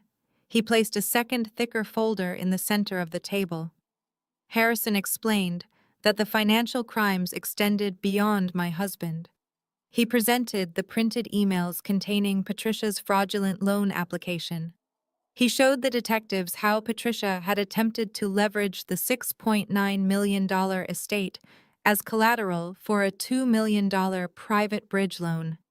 He provided the certified deeds proving that my logistics software company owned the property entirely, not Brandon, and certainly not Patricia. Harrison mapped out how they had knowingly misrepresented the assets to a private wealth manager. The older detective leaned back in his chair, rubbing his jaw. He looked at the mountain of evidence and then looked directly at me. He explained that because Brandon had used electronic communications to transfer funds across state lines, and because he had defrauded a federally insured commercial bank, this was no longer just a local jurisdiction issue. This was a textbook case of federal wire fraud. The attempted collateral fraud by Patricia only compounded the severity of the charges, elevating the entire situation from a domestic dispute to a major federal crime. The detective picked up his desk phone and stated that he needed to notify the federal authorities immediately to begin processing the formal indictments. I sat perfectly still as the detective made the call.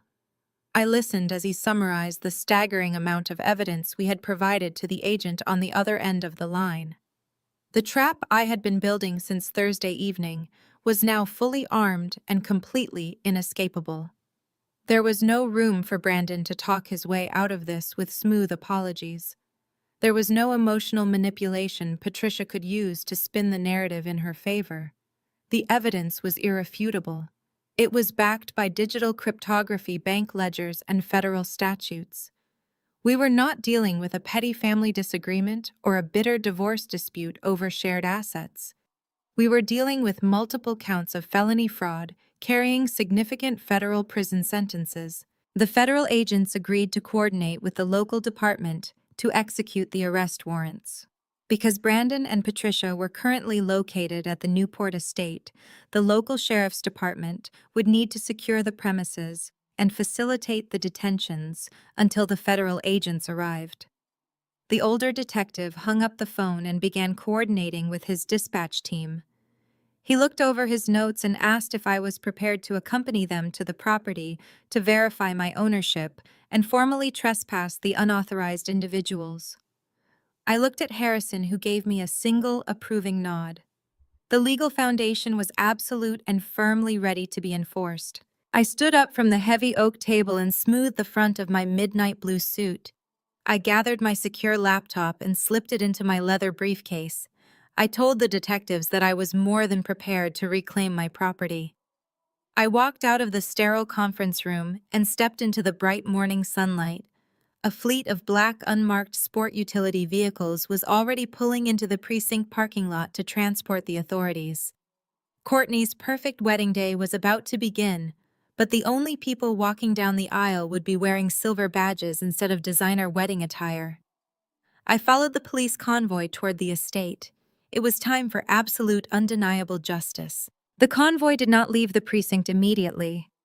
Before the vehicles moved, the older detective led us into a secure garage for one final operational briefing. The atmosphere changed the moment the heavy steel door closed behind us. Inside the conference room, we had been discussing crimes on paper. In the garage, surrounded by radios, evidence cases, and idling vehicles, the consequences became physical. A large map of the Newport estate had been spread across the hood of the lead sport utility vehicle. I recognized every part of the property. The main mansion sat at the center facing the ocean. The ceremony lawn stretched behind it. A narrow service road curved around the eastern side toward the catering entrance, while the main driveway passed through the wrought iron gates and opened into a circular valet court. The detective marked each access point with a black pen. 2 deputies would secure the front gate. Another team would enter through the service road to prevent anyone from removing financial records, electronic devices, or property belonging to my holding company. The officers were not expecting violence, but they were preparing for panic. A public arrest at a crowded wedding could create confusion if guests rushed toward the vehicles or if Brandon attempted to flee. I made one condition clear. No guest was to be treated as a suspect unless the evidence directly connected that person to the fraud. The vendors had already been exploited. Most of the attendees had no idea they were walking into an event funded with stolen corporate money. I wanted accountability, not chaos for its own sake. The detective nodded. He said the operation would focus on preserving evidence, securing the property, and detaining the named suspects. The sheriff's department would control the crowd, while federal agents completed the formal transfer of custody. Harrison opened his briefcase and removed 3 sets of documents. The first contained certified copies of the deed proving that Ironwood Acquisitions owned the estate. The second contained the revoked guest lease and the notice terminating Patricia's permission to occupy the property. The third was a preservation order, covering every computer, telephone, external drive, and financial record located inside the mansion. He handed one copy to the detective and another to the lead deputy. "These documents mean they cannot turn this into an argument about family access," Harrison explained. "Camilla is not asking the sheriff to remove relatives from a marital residence. A corporation is revoking permission for unauthorized occupants to remain on a separately owned asset.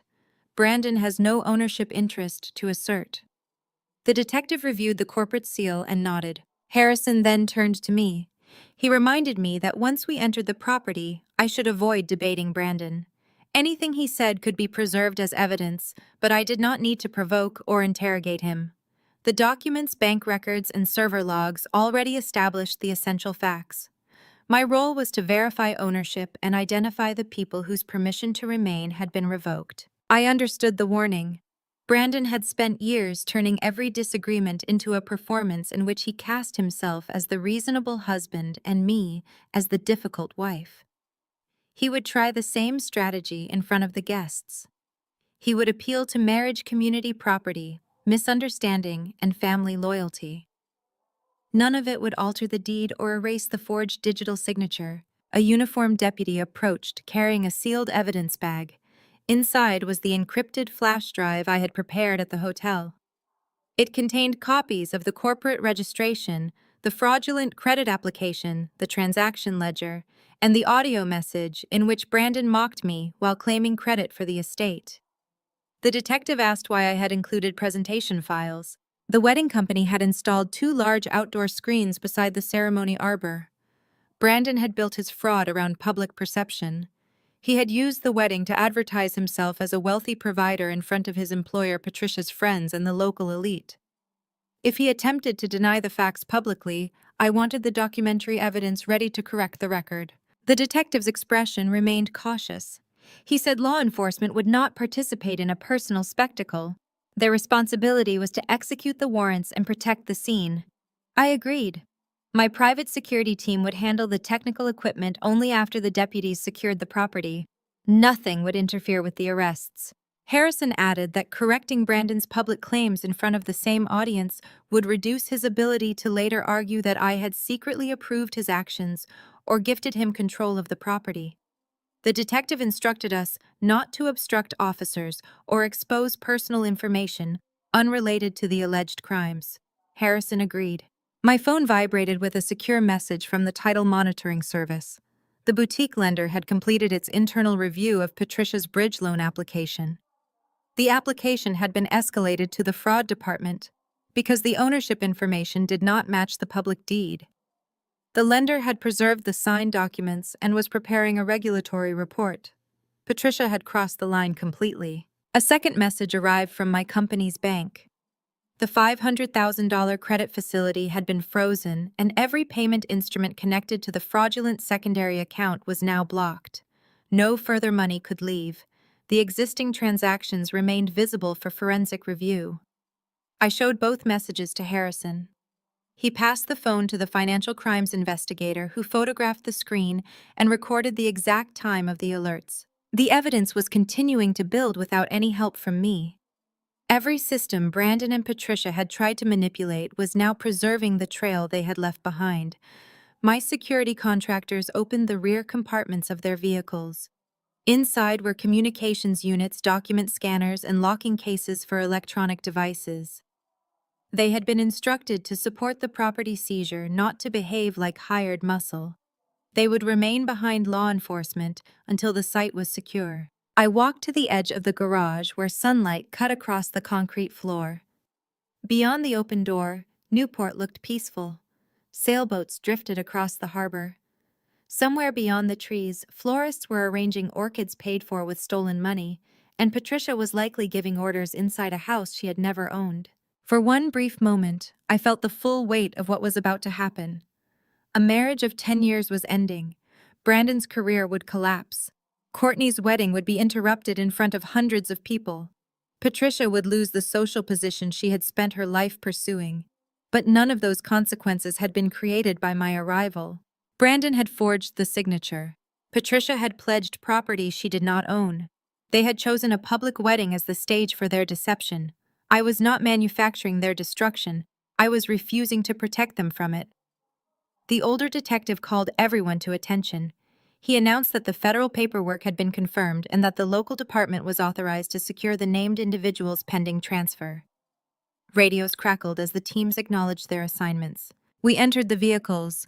I sat in the second row of the lead sport utility vehicle with Harrison beside me. The detective occupied the front passenger seat, speaking quietly into his radio. Behind us, the rest of the convoy started its engines one by one. As the lead vehicle rolled toward the exit, Harrison handed me a final document. It was a draft petition for divorce, ready to file the moment Brandon was detained. The petition cited financial abuse fraud against a separately owned corporation and the deliberate concealment of criminal conduct. I read the first page, then signed the authorization line. There would be no conversation after the wedding, no apology over breakfast, no counseling session in which Brandon explained that pressure from his mother had forced him to betray me. The marriage was ending at the same moment his false identity collapsed. Harrison placed the signed document back inside his briefcase. The convoy emerged into the bright coastal morning and turned toward the estate. We did not activate sirens. We moved quietly through Newport, 4 dark vehicles traveling in disciplined formation beneath a cloudless blue sky. Several miles ahead, Brandon and Patricia still believed the most urgent threats facing them were unpaid vendors and an inconvenient banking error. They had no idea that their forged signatures, false deeds, stolen funds, and private messages were moving toward them in sealed evidence cases. While we approached the estate, continued preparing for a celebration that no longer existed. Back at the Newport estate, the pristine morning air was entirely undisturbed. White silk ribbons fluttered gently in the ocean breeze. Event staff hurried across the manicured lawns carrying crystal vases and adjusting the alignment of padded wooden chairs. The massive white reception tent glowed softly under the sun. But behind the scenes, the foundation of Brandon and Patricia's perfect day was already beginning to fracture. The first crack appeared just after 9 o'clock in the morning. The head caterer stood in the grand foyer holding a sleek silver tablet. She was repeatedly refreshing her accounting dashboard. The final payment for the imported caviar, the Wagyu beef, and the overtime labor was scheduled to process automatically at dawn. Instead, the transaction had bounced back with a red error code indicating a frozen account. She marched up the grand staircase and knocked firmly on the heavy door of the groom's suite. Inside the suite, Brandon was standing in front of a gilded mirror adjusting his custom tuxedo. He was practicing his humble yet wealthy smile, preparing to greet the regional bank manager. When the caterer knocked and entered without waiting, his curated smile faltered. She did not bother with pleasantries. She informed him flatly that the final wire transfer of $40,000 had been declined. She stated her staff would not begin preparing the main course until the balance was settled in full. Brandon laughed a sharp, nervous sound. He pulled his phone from his pocket, assuring her it was merely a bank security measure. He opened his banking application, expecting to clear the flag with a quick fingerprint scan. Instead, his screen displayed a stark white lock icon. The bold text informed him his access was revoked due to suspected fraudulent activity. A cold sweat broke out across the back of his neck. His chest tightened, making it difficult to breathe. He quickly pulled a platinum credit card from his wallet and handed it to the caterer, his hands shaking slightly. She attached a card reader to her tablet and swiped it. The machine beeped an angry, discordant tone. Declined. Brandon swallowed hard. He forced a wider, much more desperate smile. He told the caterer his bank was simply being overly cautious because he was traveling out of state.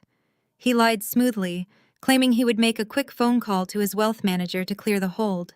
He begged her to let her staff start the food prep, promising the funds would be available before the ceremony ended. The caterer looked at him with profound skepticism, but reluctantly agreed to give him 1 hour to resolve the issue. As she left the room, Brandon collapsed onto a velvet sofa, hyperventilating into his hands.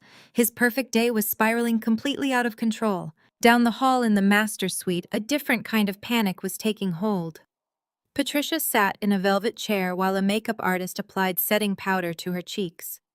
Courtney was across the room sipping a mimosa and complaining about the humidity ruining her hair. Patricia nodded absently at her daughter, but her eyes were glued to her phone resting on the vanity table. She was waiting for the final confirmation from the lending firm in Boston. The $2 million bridge loan was supposed to be approved this morning, giving her the capital to launch her fake foundation next week. Her phone buzzed. Patricia snatched it up, ignoring the makeup artist's irritated sigh. It was an email from the private wealth manager. She eagerly opened the message, expecting a congratulatory note and a wire confirmation. Instead, the text was brief, formal, and devastating. The manager informed her that the bank's fraud department had red-flagged her application. A routine title search had revealed that neither she nor her son possessed any legal ownership of the Newport estate. The lending firm was terminating their relationship immediately and was legally obligated to report the attempted collateral fraud to federal regulators. Patricia stared at the screen, her vision swimming. How could the bank possibly think Brandon did not own the house?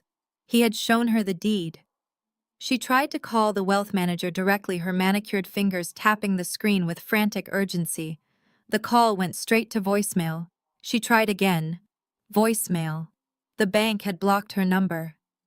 A wave of intense nausea washed over her. If she did not get that loan, she would have no way to pay for the society gala she had already been bragging about to her country club friends.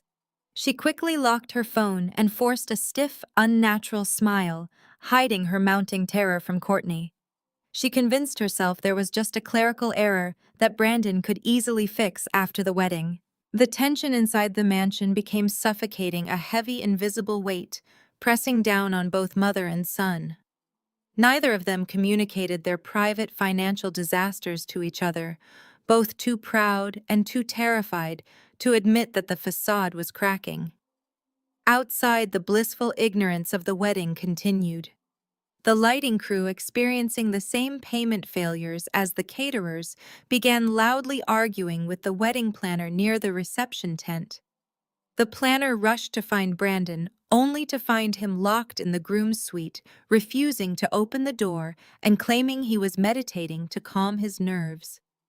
In reality, he was frantically calling every bank line he could find, only to be met with automated messages stating his accounts were frozen. As the clock struck noon, the elite guests began to arrive. Blacktown cars and luxury sedans lined the long sweeping driveway. Local politicians, wealthy socialites, and senior executives from Brandon's bank stepped out onto the pristine gravel. They were escorted toward the oceanfront lawn by ushers carrying silver trays of sparkling water. The guests admired the towering floral arrangements and the architecture of the historic mansion, completely oblivious to the financial rot decaying beneath the surface. Brandon was finally forced out of his suite by his groomsmen. He walked out onto the manicured lawn, his custom tuxedo feeling like a straitjacket.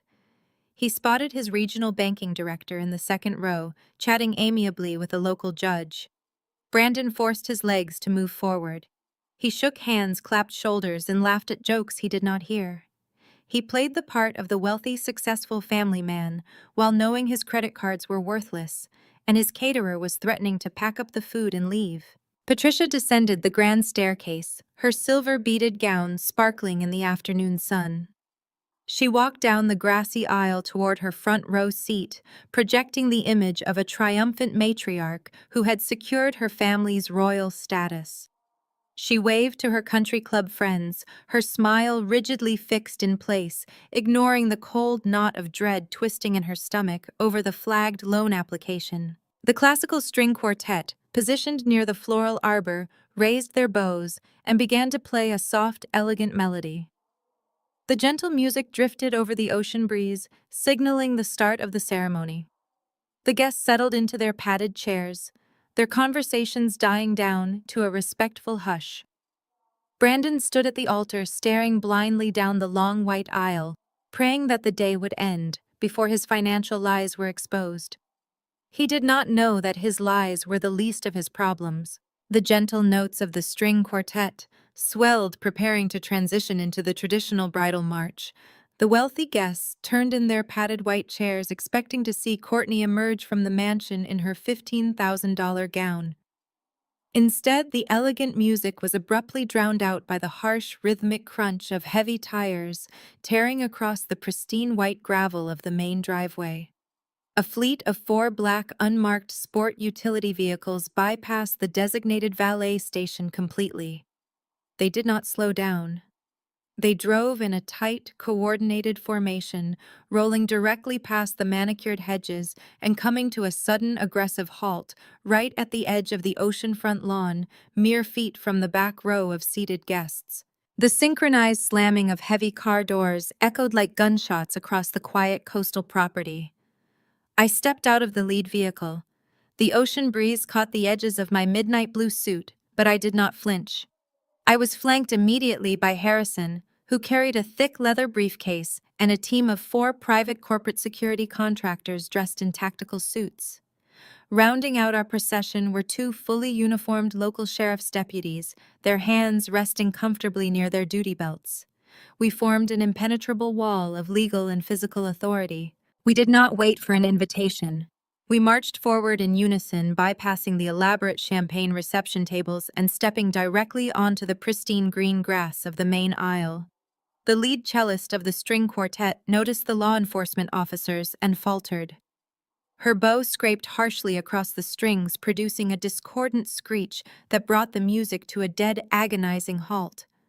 The sudden silence that fell over the oceanfront lawn was absolute and terrifying.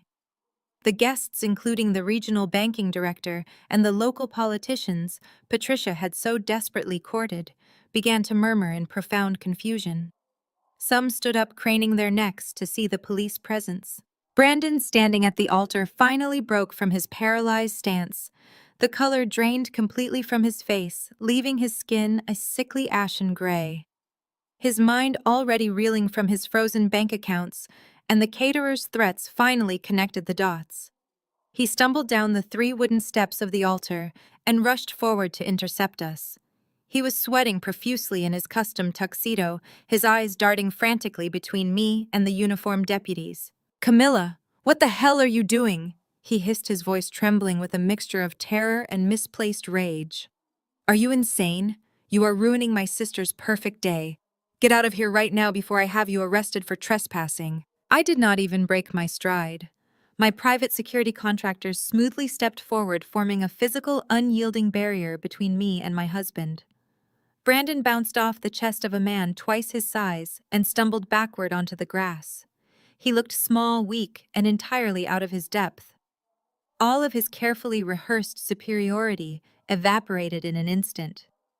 The polished regional bank manager he pretended to be was gone, replaced by a terrified fraudster who knew his house of cards was finally collapsing. Before he could recover his balance, the heavy wooden doors of the mansion burst open. Patricia stormed out onto the stone terrace. She had likely been watching from the bridal suite window, waiting for her majestic cue to descend, and had instead witnessed a police convoy crashing her high society event.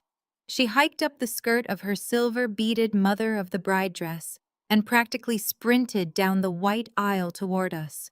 Her perfectly coiffed hair bounced erratically, and her face was contorted into a mask of pure, unadulterated fury. She refused to see me as anything other than a pathetic nuisance. "Officers!" Patricia screamed, pointing a manicured finger directly at my face as she closed the distance. "Arrest this woman immediately. She is a deranged, jealous relative who is trespassing on my property. Remove her from my estate this instant, or I will have your badges." The 2 sheriff's deputies did not flinch. They looked at Patricia with the cold, bored expressions of law enforcement professionals who were fully briefed on the massive federal fraud they were currently investigating. Patricia stopped a few feet away, breathing heavily, looking desperately at Brandon to fix the situation and restore her dominance. but Brandon was completely paralyzed, staring at the thick leather briefcase in Harrison's hand, the reality of his financial crimes wrapping around his throat like a noose. I remained perfectly stoic. I did not raise my voice. I did not offer a vindictive smile. I simply nodded to Harrison. My attorney stepped around Patricia as if she were nothing more than an inconvenient piece of lawn furniture. He walked with brisk, measured steps directly up to the wedding altar. He bypassed the terrified wedding officiant and took hold of the primary microphone that was wired to the massive outdoor sound system. Harrison tapped the microphone twice. The sharp thumps echoed from the speakers, cutting through the rising panic of the crowd and commanding absolute silence. "Ladies and gentlemen," Harrison announced, his deep, resonant voice projecting across the entire estate and echoing off the ocean waves. "I apologize for the abrupt interruption to today's scheduled events. My name is Harrison Vance, and I serve as General Counsel for Ironwood Acquisitions. I am here today on behalf of the company's founder and sole Chief Executive Officer." Harrison gestured toward me. He did not introduce me as Brandon's wife. He did not introduce me as a member of their family. He stripped away the false identity they had forced upon me for a decade. "I present to you the sole legal owner of this entire estate." Harrison continued, his words falling like hammer strikes against the curated silence. The gasp from the crowd was deafening. Whispers erupted instantly among the banking executives, the socialites, and the local politicians. Heads turned rapidly, eyes snapping from me to Patricia and back again. I watched the absolute devastation wash over Patricia's face. Her jaw went slack, her eyes darting wildly between me and the massive historic mansion behind her as her brain utterly failed to process the reality of her total ruin. The illusion that her son was a wealthy provider shattered into dust. Patricia stammered, raising a shaking hand to her mouth. She looked at Brandon silently, begging him to tell the crowd that it was a lie, that he had bought the house for her. Brandon simply stared at the ground, unable to meet his mother's eyes, fully confirming the truth to everyone watching. Harrison stepped down from the altar and walked directly up to Patricia. He pulled a thick, legally binding stack of documents from his briefcase and thrust them into her trembling hands. "Patricia, you are hereby served with immediate eviction papers," Harrison declared loudly, ensuring the front rows of guests could hear every single word. "You have fundamentally violated the terms of your guest lease by attempting to use this property as fraudulent collateral for a private bridge loan in Boston. Your authorization to remain on these premises is officially revoked." The weight of the eviction papers in Patricia's hands broke her composure. She stared at the bold print, her high society dreams dissolving. The guests shifted uncomfortably, realizing they were sitting in a massive crime scene. I stood tall, letting the cold reality of my power settle over them. The suffocating silence that had fallen over the oceanfront lawn was shattered by a sudden, piercing sob. Courtney, who had been frozen at the altar alongside her bewildered groom, finally comprehended the magnitude of what was happening. She sprinted down the white aisle toward us, her $15,000 gown dragging across the grass. She stopped right beside her mother, pointing a shaking finger at me. Courtney screamed that I was a vindictive, jealous monster who was deliberately ruining the most important day of her life. She sobbed hysterically, demanding that Brandon do something to fix the situation and get me off their property immediately. She cried that I was destroying her perfect aesthetic and that the professional wedding photographer was capturing the entire humiliating ordeal. Her narcissism was breathtaking. Even amidst a massive federal fraud investigation, Courtney only cared about her wedding album. Brandon seemed to find a desperate surge of false courage. He stepped out from behind my private security contractors. He straightened his custom tuxedo jacket and walked toward Harrison. Brandon aggressively declared that the eviction papers were entirely meaningless. He turned to the crowd of whispering guests, raising his voice so the regional banking director and the local politicians could hear him clearly. He stated that I was his legal wife, which meant that any property I purchased was legally considered a marital asset. He claimed that he had a 50% ownership stake in the Newport estate by default of our marriage. He told the sheriff's deputies that this was a petty domestic dispute over community property, threatening to sue my holding company for harassment. I looked at Brandon, marveling at his absolute pathetic delusion. He truly believed that the vows we took gave him a protective shield against his own criminal behavior. He thought he could manipulate community property laws to escape the consequences of federal wire fraud. I took a slow, measured step forward, closing the distance between us until I was standing only a few feet away from him. I told Brandon he was fundamentally misunderstanding corporate acquisitions. I explained that the historic estate was purchased by Ironwood Acquisitions, an entity entirely insulated by ironclad corporate trusts. I told him that he did not own half of the mansion. He did not own a single blade of grass. He owned absolutely nothing. Brandon opened his mouth to argue, his face turning a dark, angry shade of red. He raised his hand, pointing a finger at me, ready to double down on his lies. That was the exact moment I triggered my final devastating move. I did not waste another second arguing with a man who was already legally buried. I raised my right hand and gave a single sharp signal to my lead security contractor. The contractor immediately broke away from our protective formation and walked briskly toward the massive outdoor audio and visual control booth set up near the reception tent.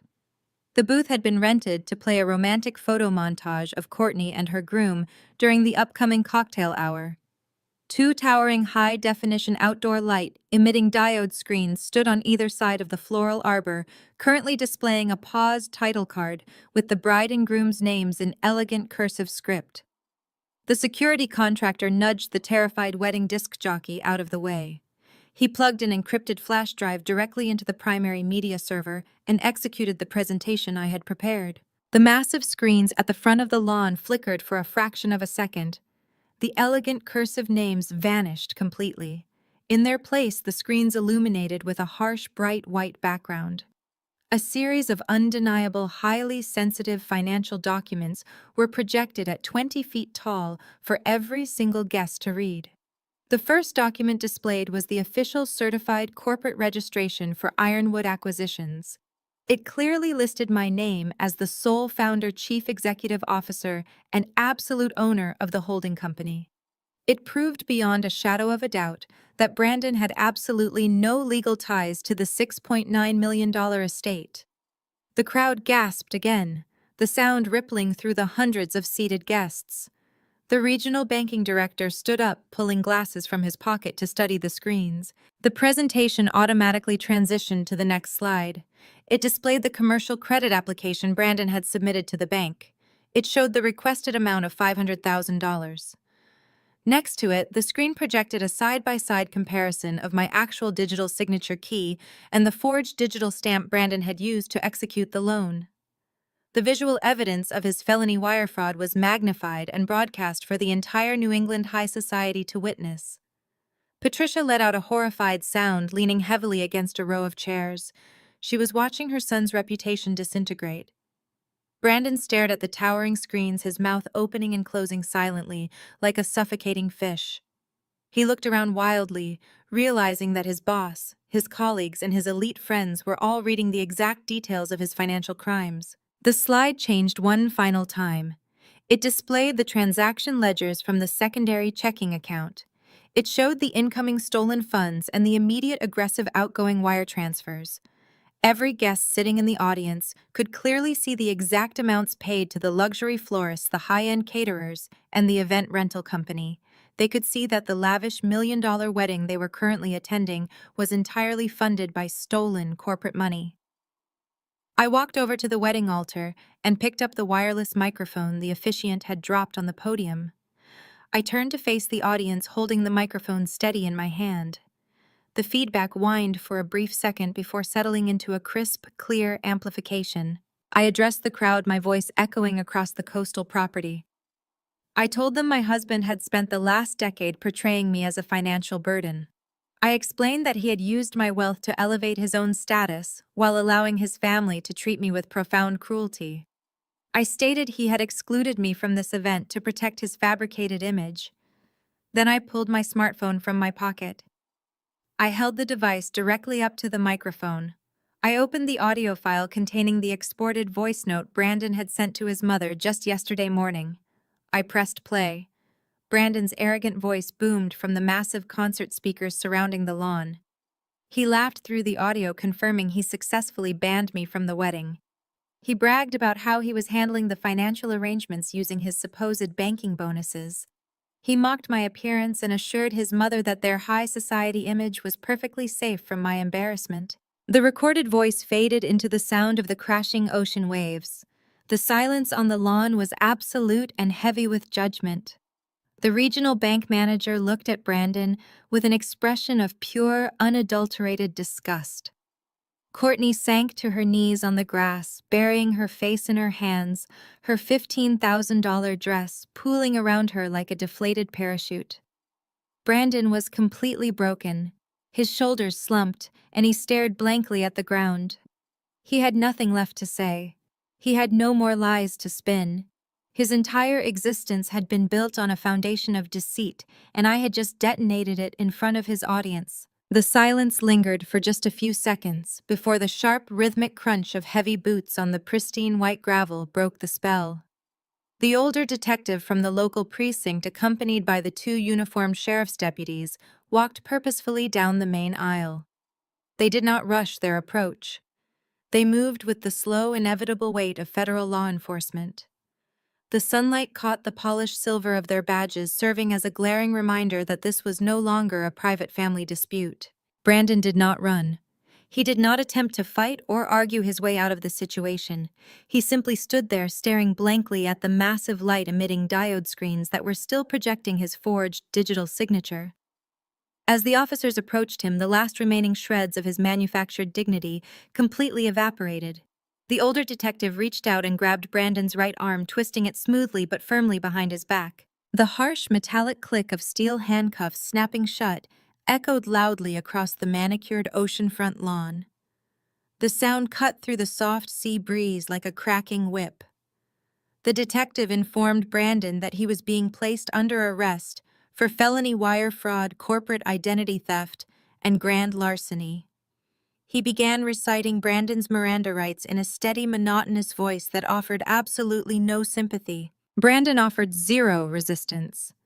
His shoulders sagged heavily, and his expensive custom tuxedo jacket bunched awkwardly around the steel restraints binding his wrists. The golden boy of the family, the supposed millionaire provider, and the man who had spent a decade making me feel like a worthless burden was suddenly reduced to a trembling criminal standing on a stage built entirely with stolen money. He looked down at the grass, unable to meet the eyes of anyone in the crowd. As the deputies secured Brandon and began searching his pockets, movement in the front row of the audience drew my immediate attention. The regional banking director, the man Brandon had spent the last 6 months desperately trying to impress, stood up from his padded wooden chair. His face was a tight mask of absolute, unadulterated fury. He smoothed his tailored suit jacket and took 2 deliberate steps toward the wooden altar, making sure his voice would carry over the low, shocked murmurs of the gathered crowd. He looked directly at Brandon, who was currently having his wallet and cell phone confiscated by a uniformed deputy. The banking director did not mince his words. He loudly declared that his financial institution maintained a strict zero-tolerance policy for fraud of any kind. He stated that Brandon's actions were a profound disgrace to the bank and an immense liability to their corporate clients. With his voice ringing out over the pristine lawn, the director fired Brandon on the spot. He demanded that Brandon surrender his corporate access cards, his security badges, and his company phone immediately to the arresting authorities. He explicitly banned him from ever setting foot on the bank's property again, warning him that corporate security would be notified of his termination. The professional execution was swift and merciless.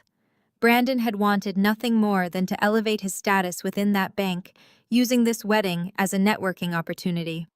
Instead, he had just been publicly terminated and humiliated in front of the region's elite socialites and powerful political figures. The guests sitting nearby physically recoiled. They leaned away from the center aisle as if Brandon's sudden toxic downfall might be contagious. Wealthy couples began gathering their belongings, whispering frantically to one another as they prepared to flee the massive crime scene. I turned away from my disgraced husband and focused my attention on the 2 women cowering near the elaborate floral arbor. Patricia was hyperventilating uncontrollably. She was leaning heavily against a white wooden pillar, grasping desperately at her chest as she struggled to pull air into her lungs. The crushing reality of her pending eviction, her failed fraudulent loan application, and her golden son's federal arrest was completely overloading her nervous system. Courtney was in even worse shape. She was kneeling on the green grass, clutching the heavy silk fabric of her $15,000 wedding gown. She was sobbing with a fierce, ugly intensity. Her perfect bridal makeup was running down her face in dark, muddy streaks, ruining her pristine aesthetic. I stepped off the wooden platform of the altar and walked slowly toward them. My heels sank slightly into the soft earth, but I kept my posture perfectly rigid and commanding. I stopped a few feet away from Patricia and Courtney. They looked up at me with wide, terrified eyes, waiting for my next move. I did not raise my voice. I did not yell or gloat. I spoke with an icy, penetrating clarity that demanded absolute attention. I pointed toward the massive white reception tent in the distance. I gestured toward the catering staff who were watching the scene unfold in stunned silence, holding trays of expensive appetizers. I pointed to the florists, the lighting crew, and the event planners scattered around the perimeter of the lawn. Since my fraudulent husband booked every single one of those luxury vendors using stolen funds from my software company, I technically own this entire event, I told them. My voice carried a cold, absolute authority. I own the imported Wagyu beef. I own the white orchids. I own the string quartet and the custom champagne tower. I looked directly into Patricia's tear-filled, panicked eyes and delivered my final devastating ultimatum. You have exactly 30 minutes to gather your personal belongings and vacate my property. I stated clearly that if she, Courtney, or any of their guests were still standing on this estate when the clock ran out, I would have my private security team arrest them for criminal trespassing. Courtney let out a wailing, devastated shriek that echoed across the lawn. She turned frantically to look for her groom, desperately needing someone to save her from the nightmare I had just unleashed upon her perfect day. But the space beside her at the altar was completely empty. I followed her panicked gaze and spotted the groom standing near the back rows of the seating area. He was a wealthy young man from a prominent family who had been charmed by Courtney's manufactured high society image. He had bought into the grand illusion of their successful, well-connected family. Now he was standing in the shadows, watching his future brother-in-law being shoved into the back of a police cruiser for stealing $500,000. He was watching his future mother-in-law hyperventilating over a fraudulent bridge loan and impending homelessness. He was witnessing the absolute financial and social ruin of the family he was about to marry into. The realization washed over him in real time. He saw the federal prison sentences looming on the horizon. He saw the massive, insurmountable debt and the deep public humiliation that would taint anyone associated with them. He did not rush forward to comfort his sobbing bride. He did not attempt to defend her honor against my legal actions. He did not offer his own wealth to bail them out of the disaster. Instead, he slowly took a deliberate step backward away from the altar. He slipped his hands into his tuxedo pockets and quietly turned around. Without saying a single word to Courtney, Patricia, or anyone else, the groom walked briskly across the lawn toward the valet station. He was cutting his losses and abandoning the toxic family before he could be dragged down into the mud with them. Courtney screamed his name, begging him to come back and fix it, but he did not even turn his head. He simply kept walking, picking up his pace until he disappeared down the long, winding driveway, leaving the estate entirely. The wedding was officially over, and their destruction was complete. The silence on the lawn was absolute for only a few seconds before the spell broke. The reality of the federal fraud investigation crashed down upon the remaining attendees. The regional banking director had already marched away, leaving a void where Brandon had built his entire future. Now the rest of the high society guests followed suit. It started as a low murmur, a collective realization that they were sitting in the middle of a crime scene. No one wanted their name associated with a family facing federal indictments. The exodus began. Men in tailored suits and women in pastel dresses stood up from their white chairs. They did not linger to offer condolences to the sobbing bride. They did not stop to speak to Patricia, who was leaning against the wooden pillar of the floral arbor, gasping for air. The guests simply turned their backs and hurried toward the parking area. The manicured lawn turned into a chaotic stampede of the local elite trying to escape. The sound of luxury car engines starting replaced the elegant string quartet music that had played just minutes before. I stood near the altar and watched them flee. The carefully curated image of wealth and superiority that Patricia had spent years building was disintegrating right in front of her eyes. Every single person she had desperately tried to impress was running away as fast as they could. They were not just leaving a wedding, they were permanently severing all social ties with her family. Patricia watched her country club friends avert their eyes as they rushed past the reception tent. She reached out toward a woman she had played tennis with for a decade, but the woman picked up her pace and pretended not to see her.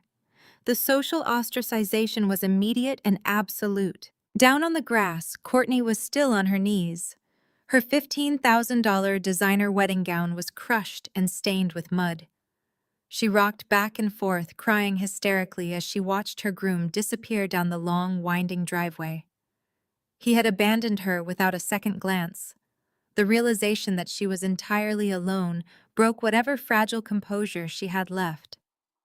She crawled forward onto the asphalt of the main driveway, her hands pressing against the rough surface. She sat there in the middle of the road, a ruined bride crying out for a life that no longer existed. While the guests evacuated the premises, my private security contractors moved into the next phase of the operation. I had given Patricia exactly 30 minutes to vacate my property. I had no intention of allowing her to drag out her departure. Before the last guest had pulled out of the gates, 3 large commercial moving trucks turned onto the estate. I had hired them earlier in the week, keeping them parked on standby at a nearby commercial lot. The heavy trucks rolled past the fleeing luxury vehicles and parked directly in front of the main mansion doors. A team of professional movers jumped out of the cabs and marched up the grand stone steps. They bypassed the weeping women on the lawn and entered the house. They had strict instructions to systematically pack up every single personal belonging Patricia had moved into the estate during her short, fraudulent residency. They worked with efficiency. They boxed up her designer clothes, her expensive cosmetics, and the cheap decorative items she had brought in to make the historic mansion feel like her own. Patricia finally peeled herself away from the wooden pillar and stumbled toward the house, screaming at the movers to stop touching her things. My security team intercepted her at the bottom of the steps. They formed a solid human wall, physically barring her from re-entering my property. The lead contractor calmly reminded her that she had been legally evicted and that any attempt to bypass security would result in an immediate arrest for criminal trespassing. Patricia fell to her knees on the bottom step, weeping openly as she watched strangers carry her packed boxes out the front door and load them into the waiting trucks. As the sun began to lower over the Rhode Island coastline, casting long shadows across the trampled grass, the true weight of the day settled over the estate. Brandon was gone, transported in the back of a police cruiser to a county holding cell. He would spend his first night as a disgraced former bank executive sitting on a thin mattress behind steel bars. His reputation was completely obliterated. He had no job, no money, and no future. He was facing years in federal prison for the financial crimes he had committed against my software company. The moving trucks sealed their heavy rear doors and rumbled down the driveway, carrying the last traces of the false empire of Patricia away from my land.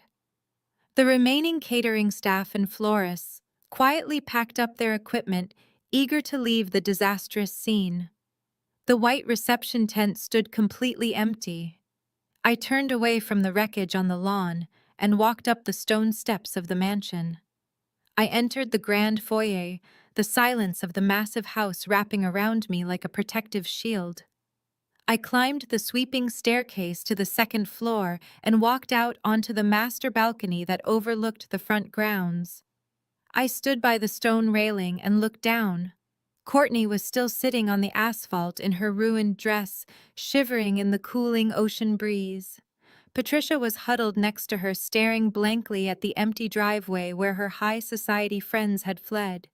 Their curated image of wealth and superiority was reduced to absolute ash. They had nothing left but each other and the overwhelming consequences of their own arrogance. I watched them from the balcony of the estate, my face completely devoid of pity, before turning around and locking the heavy glass doors. The long game was finally over. I had permanently severed the toxic ties. The weeks that followed the disaster in Newport moved with a swift and brutal efficiency. There was no messy, drawn-out legal battle over who owned what. Brandon had effectively handed my legal team a loaded weapon the moment he forged my signature to steal from my holding company. Because he had committed a federal felony directly against my corporation, the prenuptial agreement we signed years ago was rendered entirely bulletproof. Harrison did not even have to argue in front of a judge. He simply presented the federal indictment records alongside the digital evidence of the wire fraud. The divorce proceedings were finalized in record time. I did not lose a single penny. I retained 100% of my business assets, my personal savings, and the commercial real estate portfolio. Brandon attempted to write me a long, desperate letter from his holding facility, begging for a character reference or a modest settlement to pay for a high-powered criminal defense attorney. He claimed he was only trying to make his family proud. I returned the envelope unopened.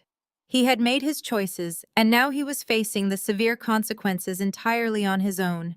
His banking career was over, his freedom was gone, and the wealth he had pretended to possess had vanished like smoke in the wind. While Brandon sat behind bars awaiting his federal trial, Patricia and Courtney were experiencing a drastic, terrifying freefall from grace. Without the stolen money my company had unknowingly provided, they had absolutely no financial safety net. Patricia was now the subject of an active, ongoing investigation by financial regulators for her fraudulent bridge loan application. The boutique lending firm in Boston had reported her attempted collateral fraud, freezing whatever meager personal accounts she had left to cover their legal fees. They had nowhere to go. Their high society friends, the ones they had spent years trying to impress by tearing me down, completely blacklisted them. No one answered their frantic phone calls. No one offered them a luxurious guest house to stay in. With their credit destroyed and their reputation in absolute ruins, Patricia and Courtney were forced to move into a tiny, run-down apartment in a decaying industrial neighborhood far outside the city limits. It was a dark, cramped space with peeling linoleum floors, paper-thin walls, and rattling water pipes. It was the exact type of working-class environment Patricia had spent my entire marriage mocking me for coming from. Now, it was her permanent reality. Courtney fared no better in the aftermath. The wealthy groom who had abandoned her on the lawn of the estate filed for a rapid annulment just 3 days after the disastrous non-wedding. He cited extreme emotional distress and fraud by association. He completely erased Courtney from his life, changing his phone number and blocking her on every platform, leaving her to sit in that tiny, depressing apartment, mourning the life of luxury she had briefly tasted. With my divorce finalized and my former in-laws banished to a life of poverty, I was left to decide the fate of the historic estate in Newport. The $6.9 million mansion was a beautiful piece of coastal architecture, but I had absolutely no desire to keep it. It held no joyful memories for me. It was simply a physical manifestation of Brandon and Patricia's extreme arrogance and unchecked entitlement. I instructed Harrison and my commercial real estate team to list the property for sale immediately. The market for luxury coastal homes was incredibly competitive this season, and within 48 hours we received multiple aggressive cash offers. The property value had actually increased due to a sudden surge in demand for historic coastal properties, ensuring my holding company would walk away with a massive multi-million-dollar profit. I was sitting at my desk reviewing the list of prospective buyers in my office when a specific name on the bidding sheet caught my attention. It was the patriarch of a prominent old-money New England family. They were highly influential, extremely wealthy, and highly respected in the exact elite social circles Patricia obsessed over. More importantly, they were the exact family Patricia had deeply despised for decades. Patricia had spent years engaging in a bitter, one-sided rivalry with the matriarch of that particular family. She had constantly complained to Brandon that this family looked down on her, that they excluded her from their elite charity galas, and that they did not respect her social standing in the community. Patricia had wanted the Newport estate specifically to prove she was finally their equal, to force them to acknowledge her as a peer. I looked at the aggressive cash offer they had submitted. I did not need to think about it for more than 10 seconds. I smiled, picked up my heavy fountain pen, and signed the legal authorization to accept their bid without any hesitation. I sold the spectacular Newport mansion directly to the one family Patricia hated more than anyone else in the entire world. I knew that the local luxury lifestyle magazines and high society newsletters would eagerly report on the historic sale. They would print full-page glossy spreads showing Patricia's greatest rivals happily moving into the grand estate she had falsely claimed as her own. It was a calculated, perfectly legal maneuver designed to serve one final exquisite blow to my former mother-in-law's fragile ego. Patricia would have to spend the rest of her miserable life sitting in her cramped, rundown apartment, reading about her rivals, throwing lavish, glittering parties in the exact oceanfront ballroom she had been brutally evicted from. She had desperately wanted to play high society games using my hard-earned money, and I had permanently removed her from the board. It was the perfect punishment for her years of relentless, unforgiving cruelty. 1 full year passed since that crisp morning on the coastal estate. The turning of the seasons brought a profound sense of clarity and absolute contrast to the lives of everyone involved in that spectacular collision. The justice meted out by the federal court system was not swift, but it was incredibly thorough. Brandon did not receive the lenient slap on the wrist sentence he had desperately banked on. The federal judge overseeing his criminal case was utterly unmoved by his tearful apologies and his attempts to blame the pressure of a high society lifestyle. Because his financial crimes involved identity theft, wire fraud, and the exploitation of a federally insured commercial bank, the sentencing guidelines were rigidly severe. He was currently serving a lengthy sentence in a federal correctional facility located in the austere, freezing climate of upstate New York. He traded his custom-tailored Italian wool suits for a standard-issue canvas uniform. The man who had spent his entire adult life obsessing over exclusive country club memberships and rubbing elbows with regional banking executives was now confined to a small concrete cell. He spent his days adhering to a rigid mandatory schedule dictated by prison wardens. He had absolutely no access to the luxury vehicles, the imported champagne, or the elite networking events he had once deemed essential to his survival. His curated image of superiority was permanently erased, replaced by an inmate identification number. He had wanted to be recognized as a powerful financial provider, and he had ultimately provided himself with a decade of federal incarceration. The reality I inhabited could not have been more drastically different. I was no longer the quiet, accommodating wife hiding in the shadows of a sterile, minimalist apartment. I was standing on the expansive rooftop terrace of my software company's brand new corporate headquarters. The building was a towering architectural marvel of glass and steel, situated right in the very heart of the downtown financial district. My company had experienced exponential growth over the past 12 months, successfully securing several massive international logistics contracts that propelled our valuation into the stratosphere. I had purchased this high-rise building outright, completely avoiding the pitfalls of commercial leases and maintaining absolute unyielding control over my corporate empire. Tonight, the rooftop terrace was transformed into a breathtaking venue for a massive philanthropic gala. The space was decorated with subtle, elegant lighting that illuminated the sleek, modern architecture without overpowering the natural beauty of the night sky. Waiters in crisp, dark uniforms circulated smoothly through the crowd, offering trays of exquisite hors d'oeuvres and glasses of premium vintage champagne. The air was filled with the warm, vibrant hum of genuine, engaging conversations. This was not a gathering built on false pretenses, toxic competition, or the desperate need to climb a meaningless social ladder. The people attending this event were industry innovators, dedicated community leaders, and trusted, loyal colleagues who had supported my vision long before I became a prominent figure in the business world. I walked through the bustling crowd feeling a deep, resonating sense of peace. I was dressed impeccably in a sweeping emerald green designer gown that flowed beautifully with every step I took. The heavy silk fabric caught the ambient light, projecting a quiet, undeniable authority.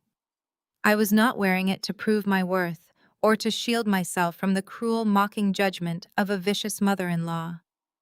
I was wearing it because it made me feel strong, confident, and entirely comfortable in my own skin. Harrison was standing near the center of the terrace, engaged in an animated discussion with the mayor and several influential city council members. When he saw me approach, he broke away from the group and offered me a bright, genuine smile. He raised his crystal champagne flute in a silent, respectful toast, acknowledging the monumental journey we had navigated together over the past year. We had successfully dismantled a network of profound, parasitic manipulation and built a fortress of absolute security in its place. I returned his smile, feeling an overwhelming wave of gratitude for his unwavering, ruthless loyalty when I needed it the absolute most. I continued my path across the terrace, greeting the various technology executives and software engineers who had flown in from across the country specifically to attend this gala. The primary purpose of tonight's extravagant event was not just to celebrate the opening of my new corporate headquarters. It was the official launch of a comprehensive, multi-million-dollar philanthropic initiative that I had personally designed and fully funded. The foundation was created to provide massive, unrestricted educational scholarships and crucial venture capital grants to underprivileged female entrepreneurs entering the highly competitive technology sector.